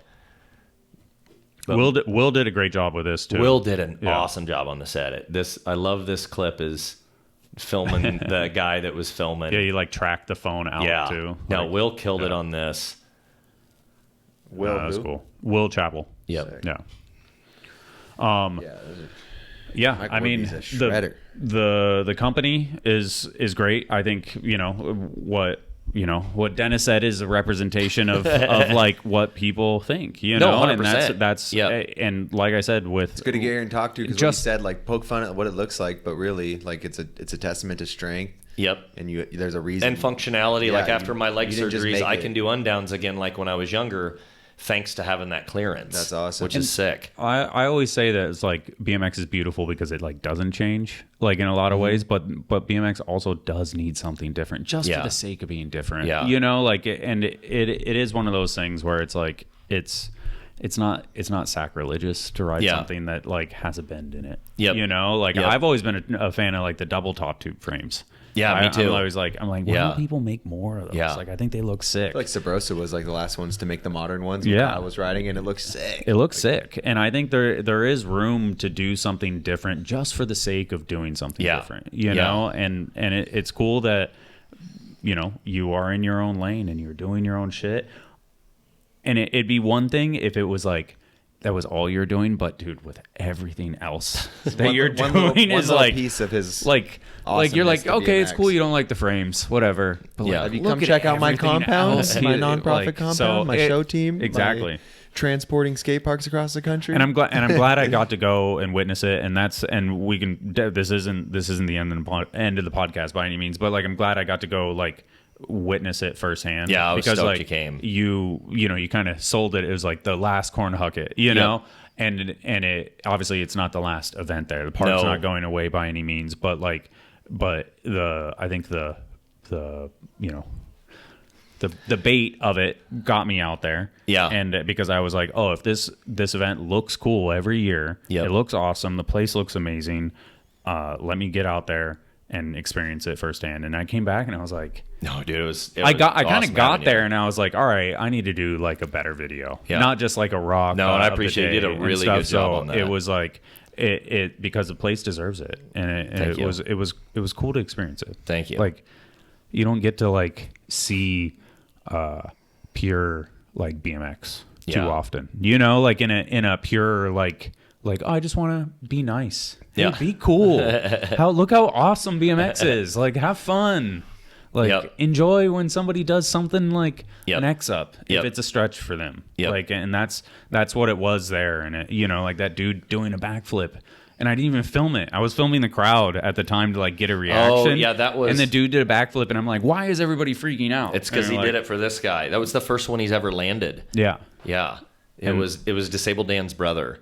Okay. And that was his first time flipping, and we were all still so heartbroken over losing Jeremiah that he was going to pull his first flip for Jeremiah. He's not even a BMXer. He's a guitarist. And like that's that sense of community though, where like everybody there probably knew the story besides Ryan. Yeah. Basically. Yeah. I mean that's literally it. Like I had no idea what's going on, but everyone's just like, wow, you're like a bunch of people did backflips. What's up with that one? That's what that's what I love more than anything. It like there's so I was talking to my friend Andy Heck the other day from Heck Films. He's an awesome media guy. I met Andy. And we're going to do... he shot a bunch of photos that day and stuff. Yeah. Amazing photographer. He's going to do a documentary later this year with us. When we'll probably come out to the middle of Nowhere Jam or something like that. There's this guy, Anthony, that rides. And I mean, you see a lot of our stuff on Instagram. He's the bigger autistic scooter rider. Yeah. He had a teddy bear. Yes. Okay. So to kind of preface this so you understand, Dennis... So I get this email from this dude that's like, hey, I'm really autistic. I want to come and ride your place. I heard you got a foam pit. I'd love to learn to flip someday, So my daughter comes up at one point and she's like, hey, there's a guy in a car outside with a stuffed animal.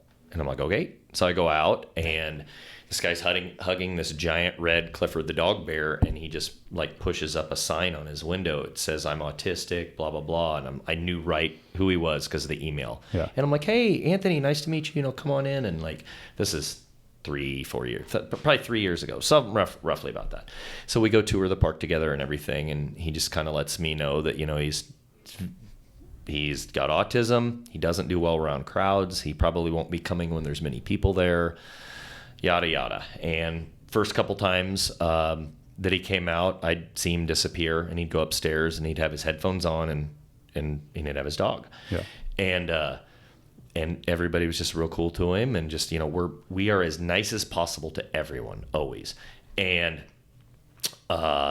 fast forward a little bit further and a little further, he's more comfortable around people, and now he is hands down one of the favorite people there. Everyone loves Anthony, and he comes to our large events. And what I love, like looking at just this year, or looking at the last Corn Hucket, not this year, but last year, is Anthony is standing in the building when there's 300 people in there, and he'd just gotten over a broken leg from a sledding accident, and he's there with the biggest smile as people are patting him on the back. There's no headphones on or anything. Like, he's watching the contest around his people and feeling comfortable, and that is the tone and what that place has done for him. And I've got plenty of other stories, but that's my recent one that means a lot to me. I just had a video just go kind of viral with him about. I was going to say, I saw the Nowear. I saw him on Instagram because I checked. Yeah. I was like, oh, that's the dude that I saw. Yep. Like, I recognized him. Obviously, you can't miss him, you know. And it was like,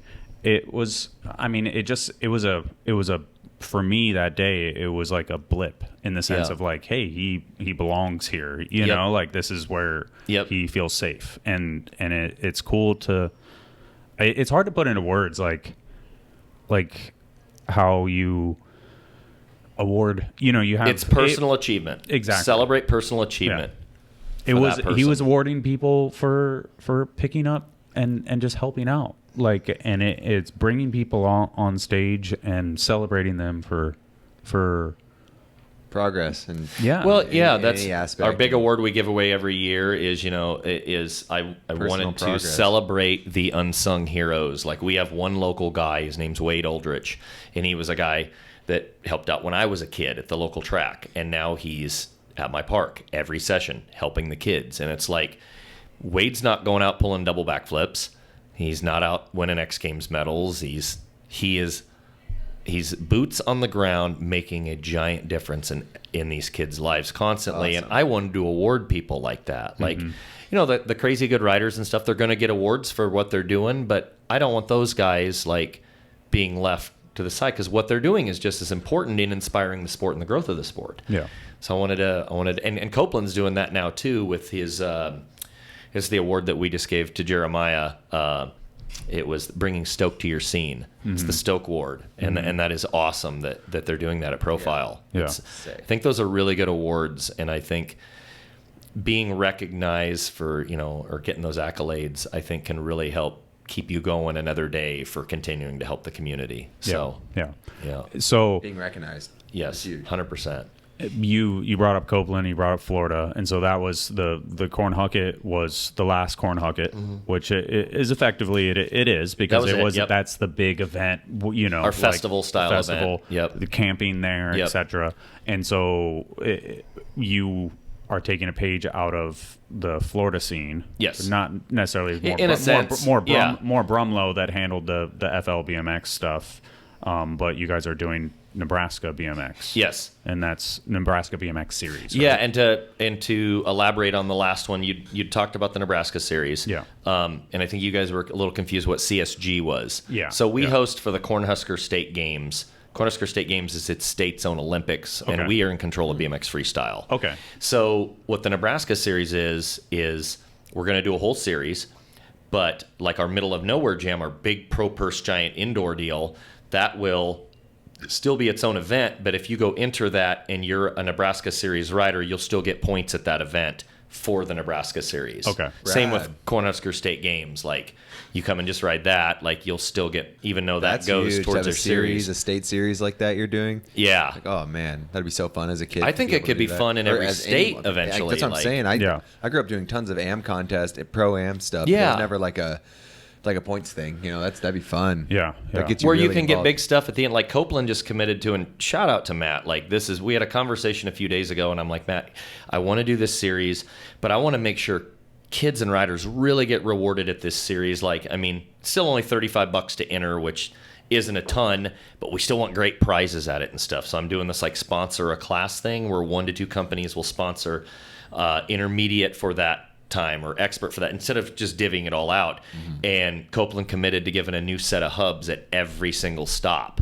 That's and cool. and a new set of hubs at the banquet award at the end. Like, and then stems and sprockets to second and third and stuff like that. That's not a small profile. Is huge. Yeah. And I got Chris at 15 Distribution giving us a bunch of stuff with Rickson and Theory and stuff. And we got so many great companies that are going to get behind this. The kids are really going to get loaded with awesome stuff. Yeah. We want to give out frames at the end of the year and like embroidered jackets with their names on them and stuff, like really cool stuff. Or this series might be something that just sticks around. Yeah. That they have so much fun doing it. Yes.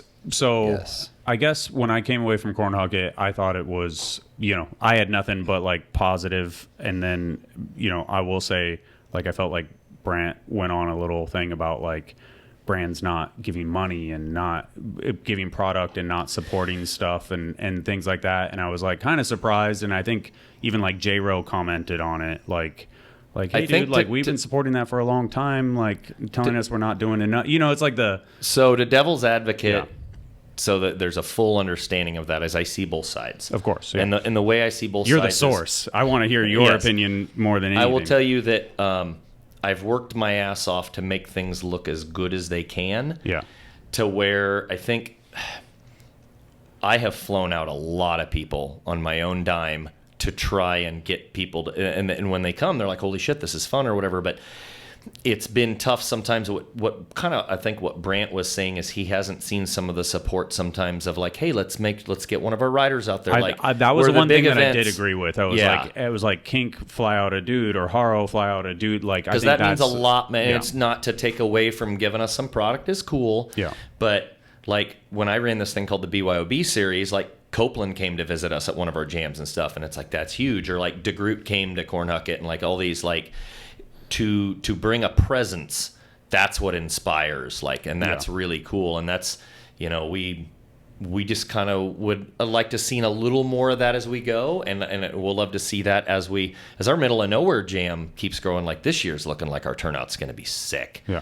Like I'm really excited for April 12th. Like we raised a $5,000 pro purse again, and like what I was telling Jake is I'd like to see enough people get behind this that I can then go to the local restaurants and everybody I go to raise money and go, hey, we got more people coming out. This is getting crazy. It's bringing money, like blah, blah, blah. Let's raise a $10,000 pro purse. Let's kind of bring it back to the old Jomo promo days where maybe we could give away a Harley someday. Like, let's get some money in the riders' pockets. Like, because you see a lot of these events where there just isn't a big enough pro purse. Like, one or two guys get to cover their flight if they win. So is Middle of Nowhere is more of like a traditional contest with runs because very more traditional, and like I let the pros decide. Like last year I went to Jake and Nate McAllister and all those guys, and I'm like, what do you guys want? And they're like, we would like the best of 2 45-second runs, just like we'd have. And I'm like, okay, like leave it to the pros and what they feel more comfortable with. I think is appropriate. Yeah. Best way to do it.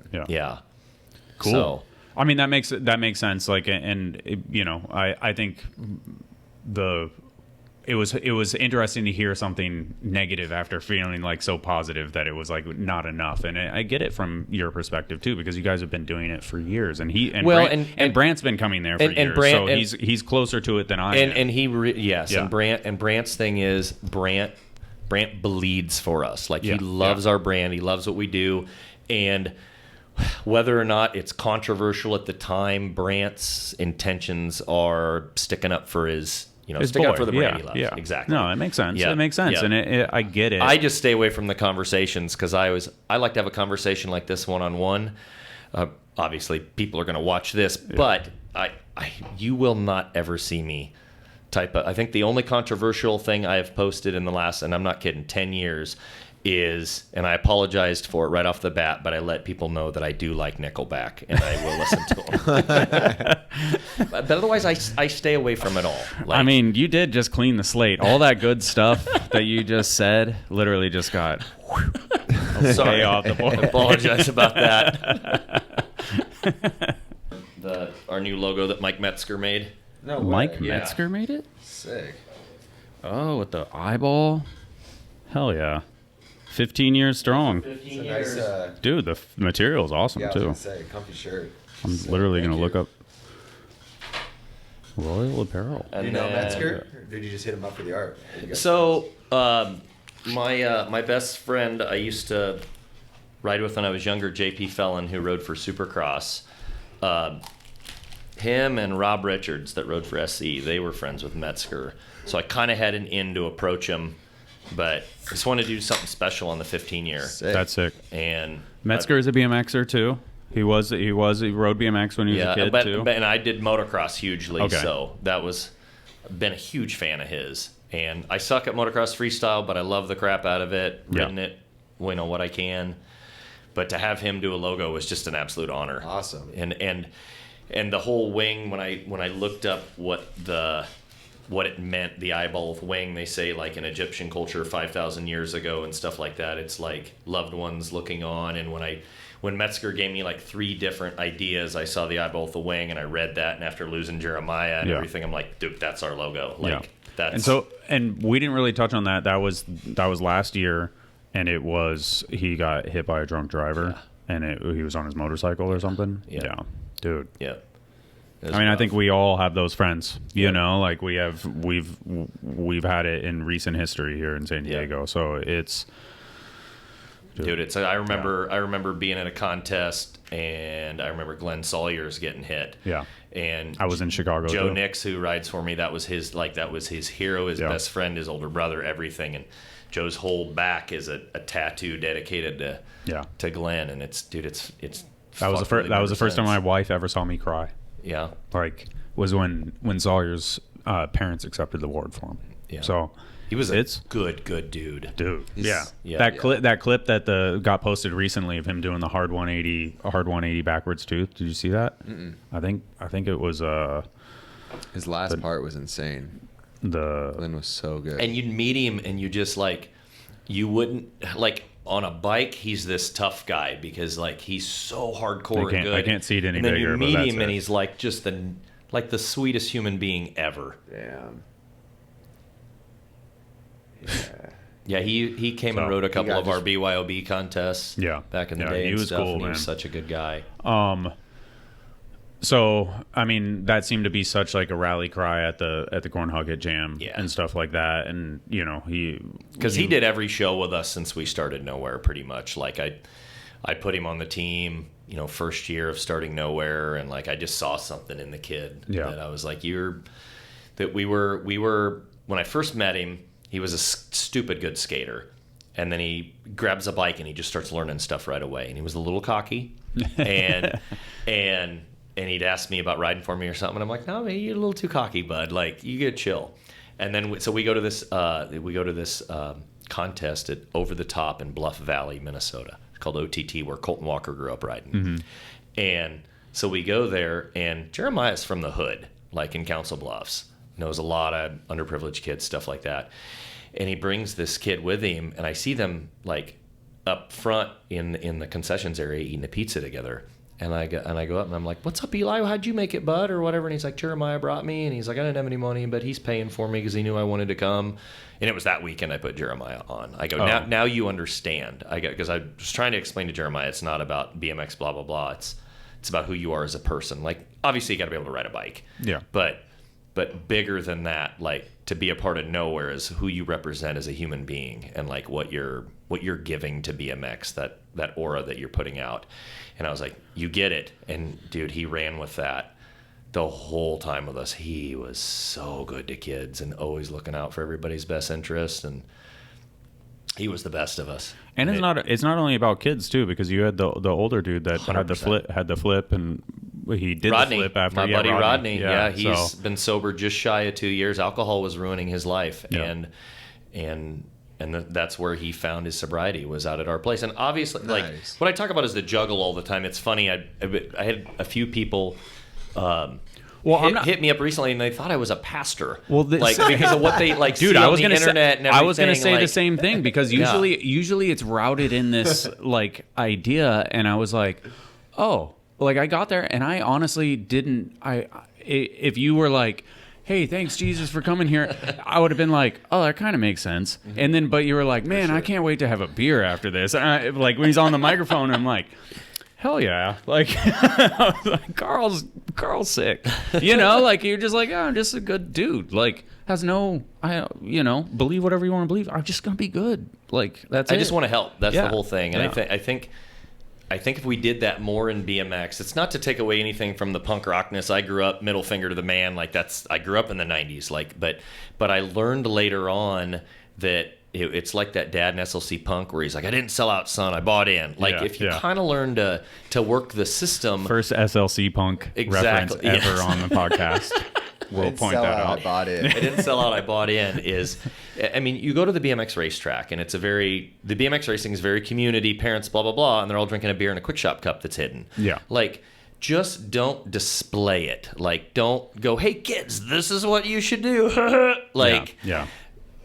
Let's be a little better about it, I think. And there's nothing wrong with drinking and partying and stuff, but it's like, I don't want my 15-year-old getting fucked up on the weekend. Like, he was at a speech meet today, killing it. Like, I want to see the best for my son. And like, yep, you know, him and I'm very honest with my kids and everything else. We talk about whether it be, you know, that marijuana should be legal and moderation. Drink, and moderation is the biggest thing. Be responsible with your choices in life. Don't be Kyle. Do not be Kyle. Carlson? Yeah. Hey, I think that was moderation for him. I think that was not moderation. I think a night out with him, he would have drank twice as much. Broke the record. I think he was here at the end of the podcast. Yeah. So you had obviously Maya. I feel like you want to list off all the other people that help out at the park. I would like to help. Yeah, like I was just thinking about that literally as I was peeing. Is do not forget like Sam Bustle. I want to stress on Sam again. Like I know you love Sam, you love his riding, it's awesome. But like, dude, Sam spent when we were putting the building up. Like that whole second floor you were on is these gnarly beams that like he spent, I think, over a week straight welding the beams together. Like quit his job. That's how hardcore Sam was. Like quit his job and spent like a better part of almost a year helping me erect that building. Damn. Like he really believes in the cause. Is he from around there too? Yeah. I've heard that name. So Sam got second in the hunt. Okay. Yeah. And he's incredible. He's the one that did the tooth on the big sub this year. Like the purple. Yeah. And so he also, when he has that crazy truck that's sitting there, and I was like enamored with it, like checking it out and stuff. And I was like, is this yours, Carl? And he's like, oh no, it's Sam's. So it was like, he's a fabricator. I'm like, okay. Sam's one of those guys, and we all know those guys that it's like a rat rod, like every, 2,000 hours. And he built it. Yeah. And he built it all from every single part on there is hand welded by Sam. Yeah. The whole truck from the ground up. And he's got a race truck he's finishing now that's going to just make that thing look stupid. Like that he's been working on for years and years and years. And that's what him and Jeremiah did. They were best friends and they always worked on everything together. Yeah. But Sam's one of those guys, and you guys all know those guys, that like if he'd had the support system financially stable enough to not have to work and just ride his bikes and travel and stuff, like Sam would be one of the best in the world. Like Sam would be where Jake is now. Like Sam was so good, but it's just, it's tough when you have to survive. Life happens. Yeah, circumstances for sure. Yeah. But yeah, Sam's one of those that he just needs a lot of props for how much he helped me get that place going. He really believes in it. And Jeremiah did too.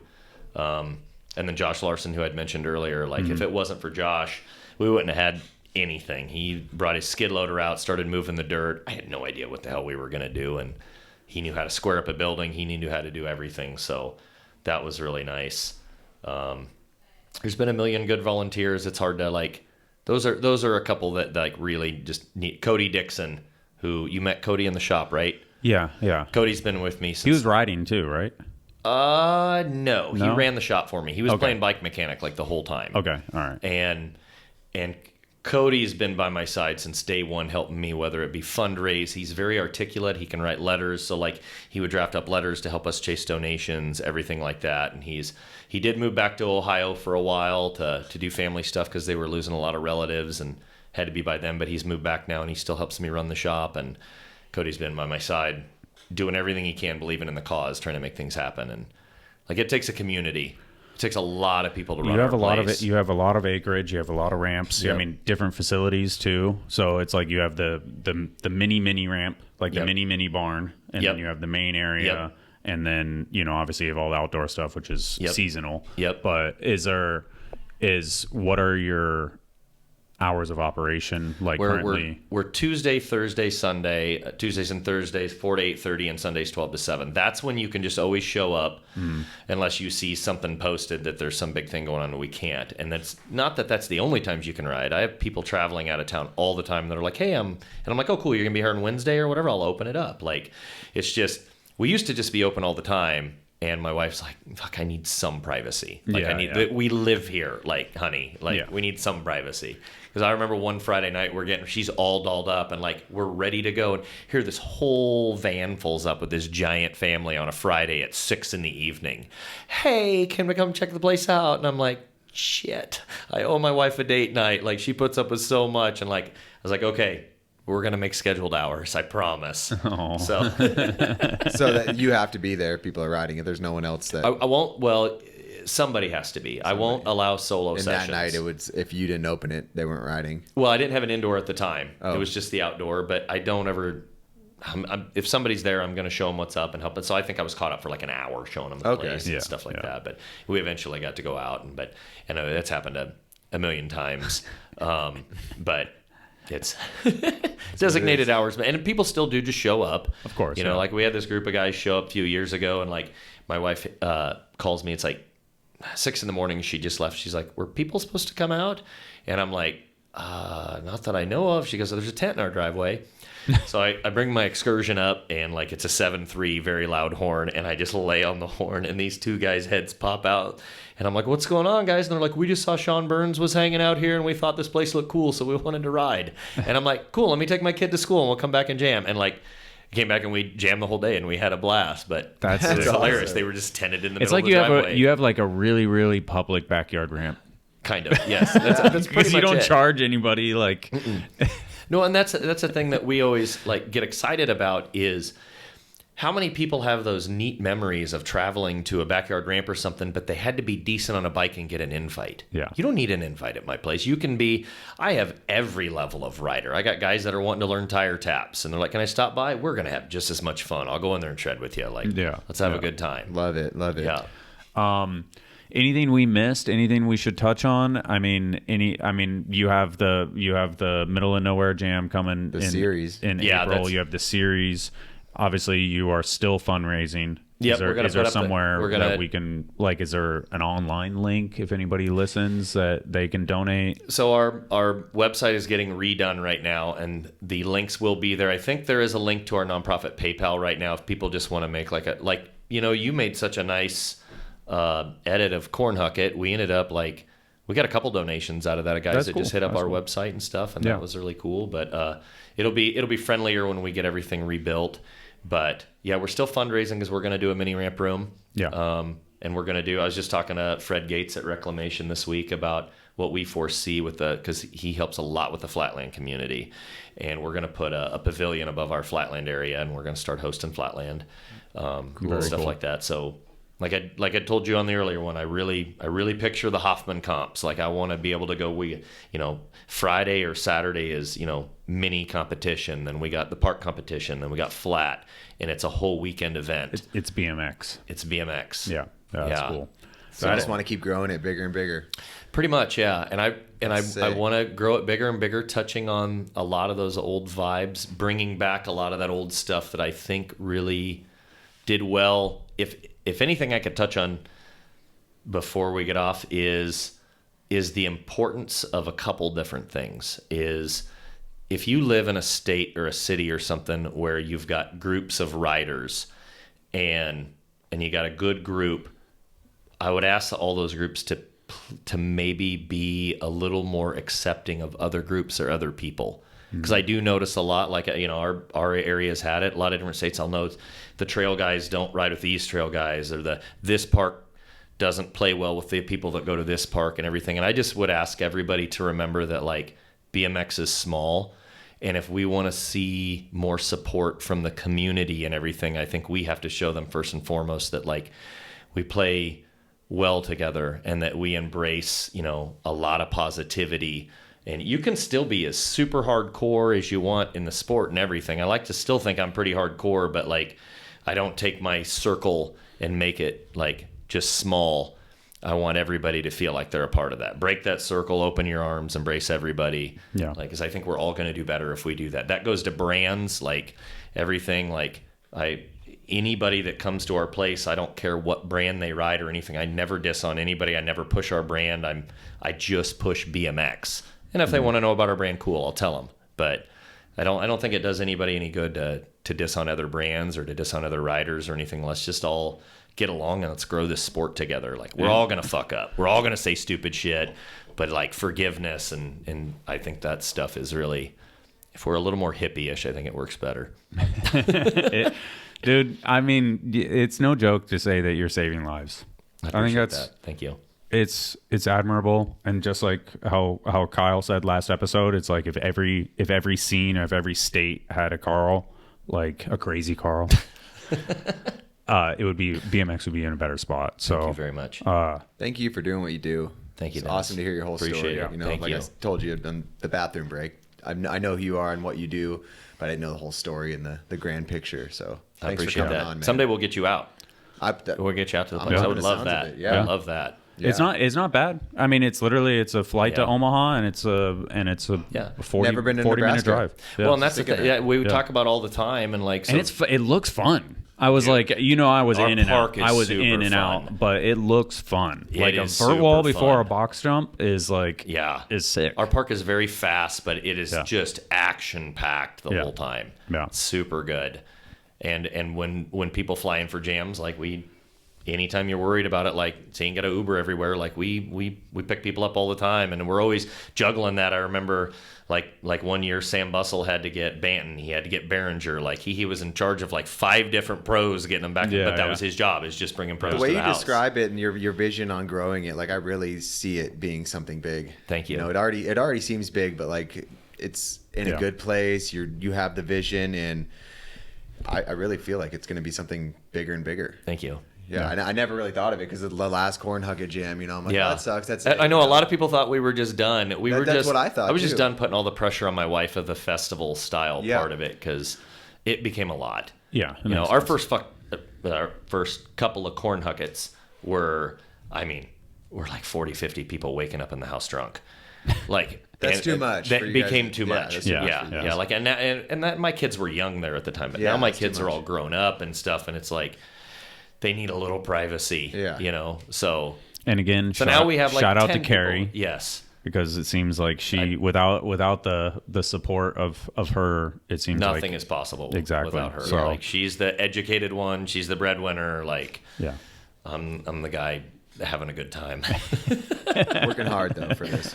But she's like, that's why when we were coming up to this, I'm like, I'm flying to California. She's like, I'm going right. I'm like, I wasn't thinking about anybody else. Like, you are the one coming with me. Awesome. For sure. I'm glad, dude. I'm so glad you came out. I'm glad that that just as the quad of the podcast came, that you, and it ended up you coming and telling your story, because Thank I think you very much. Thank you. I think for it's having cool, me.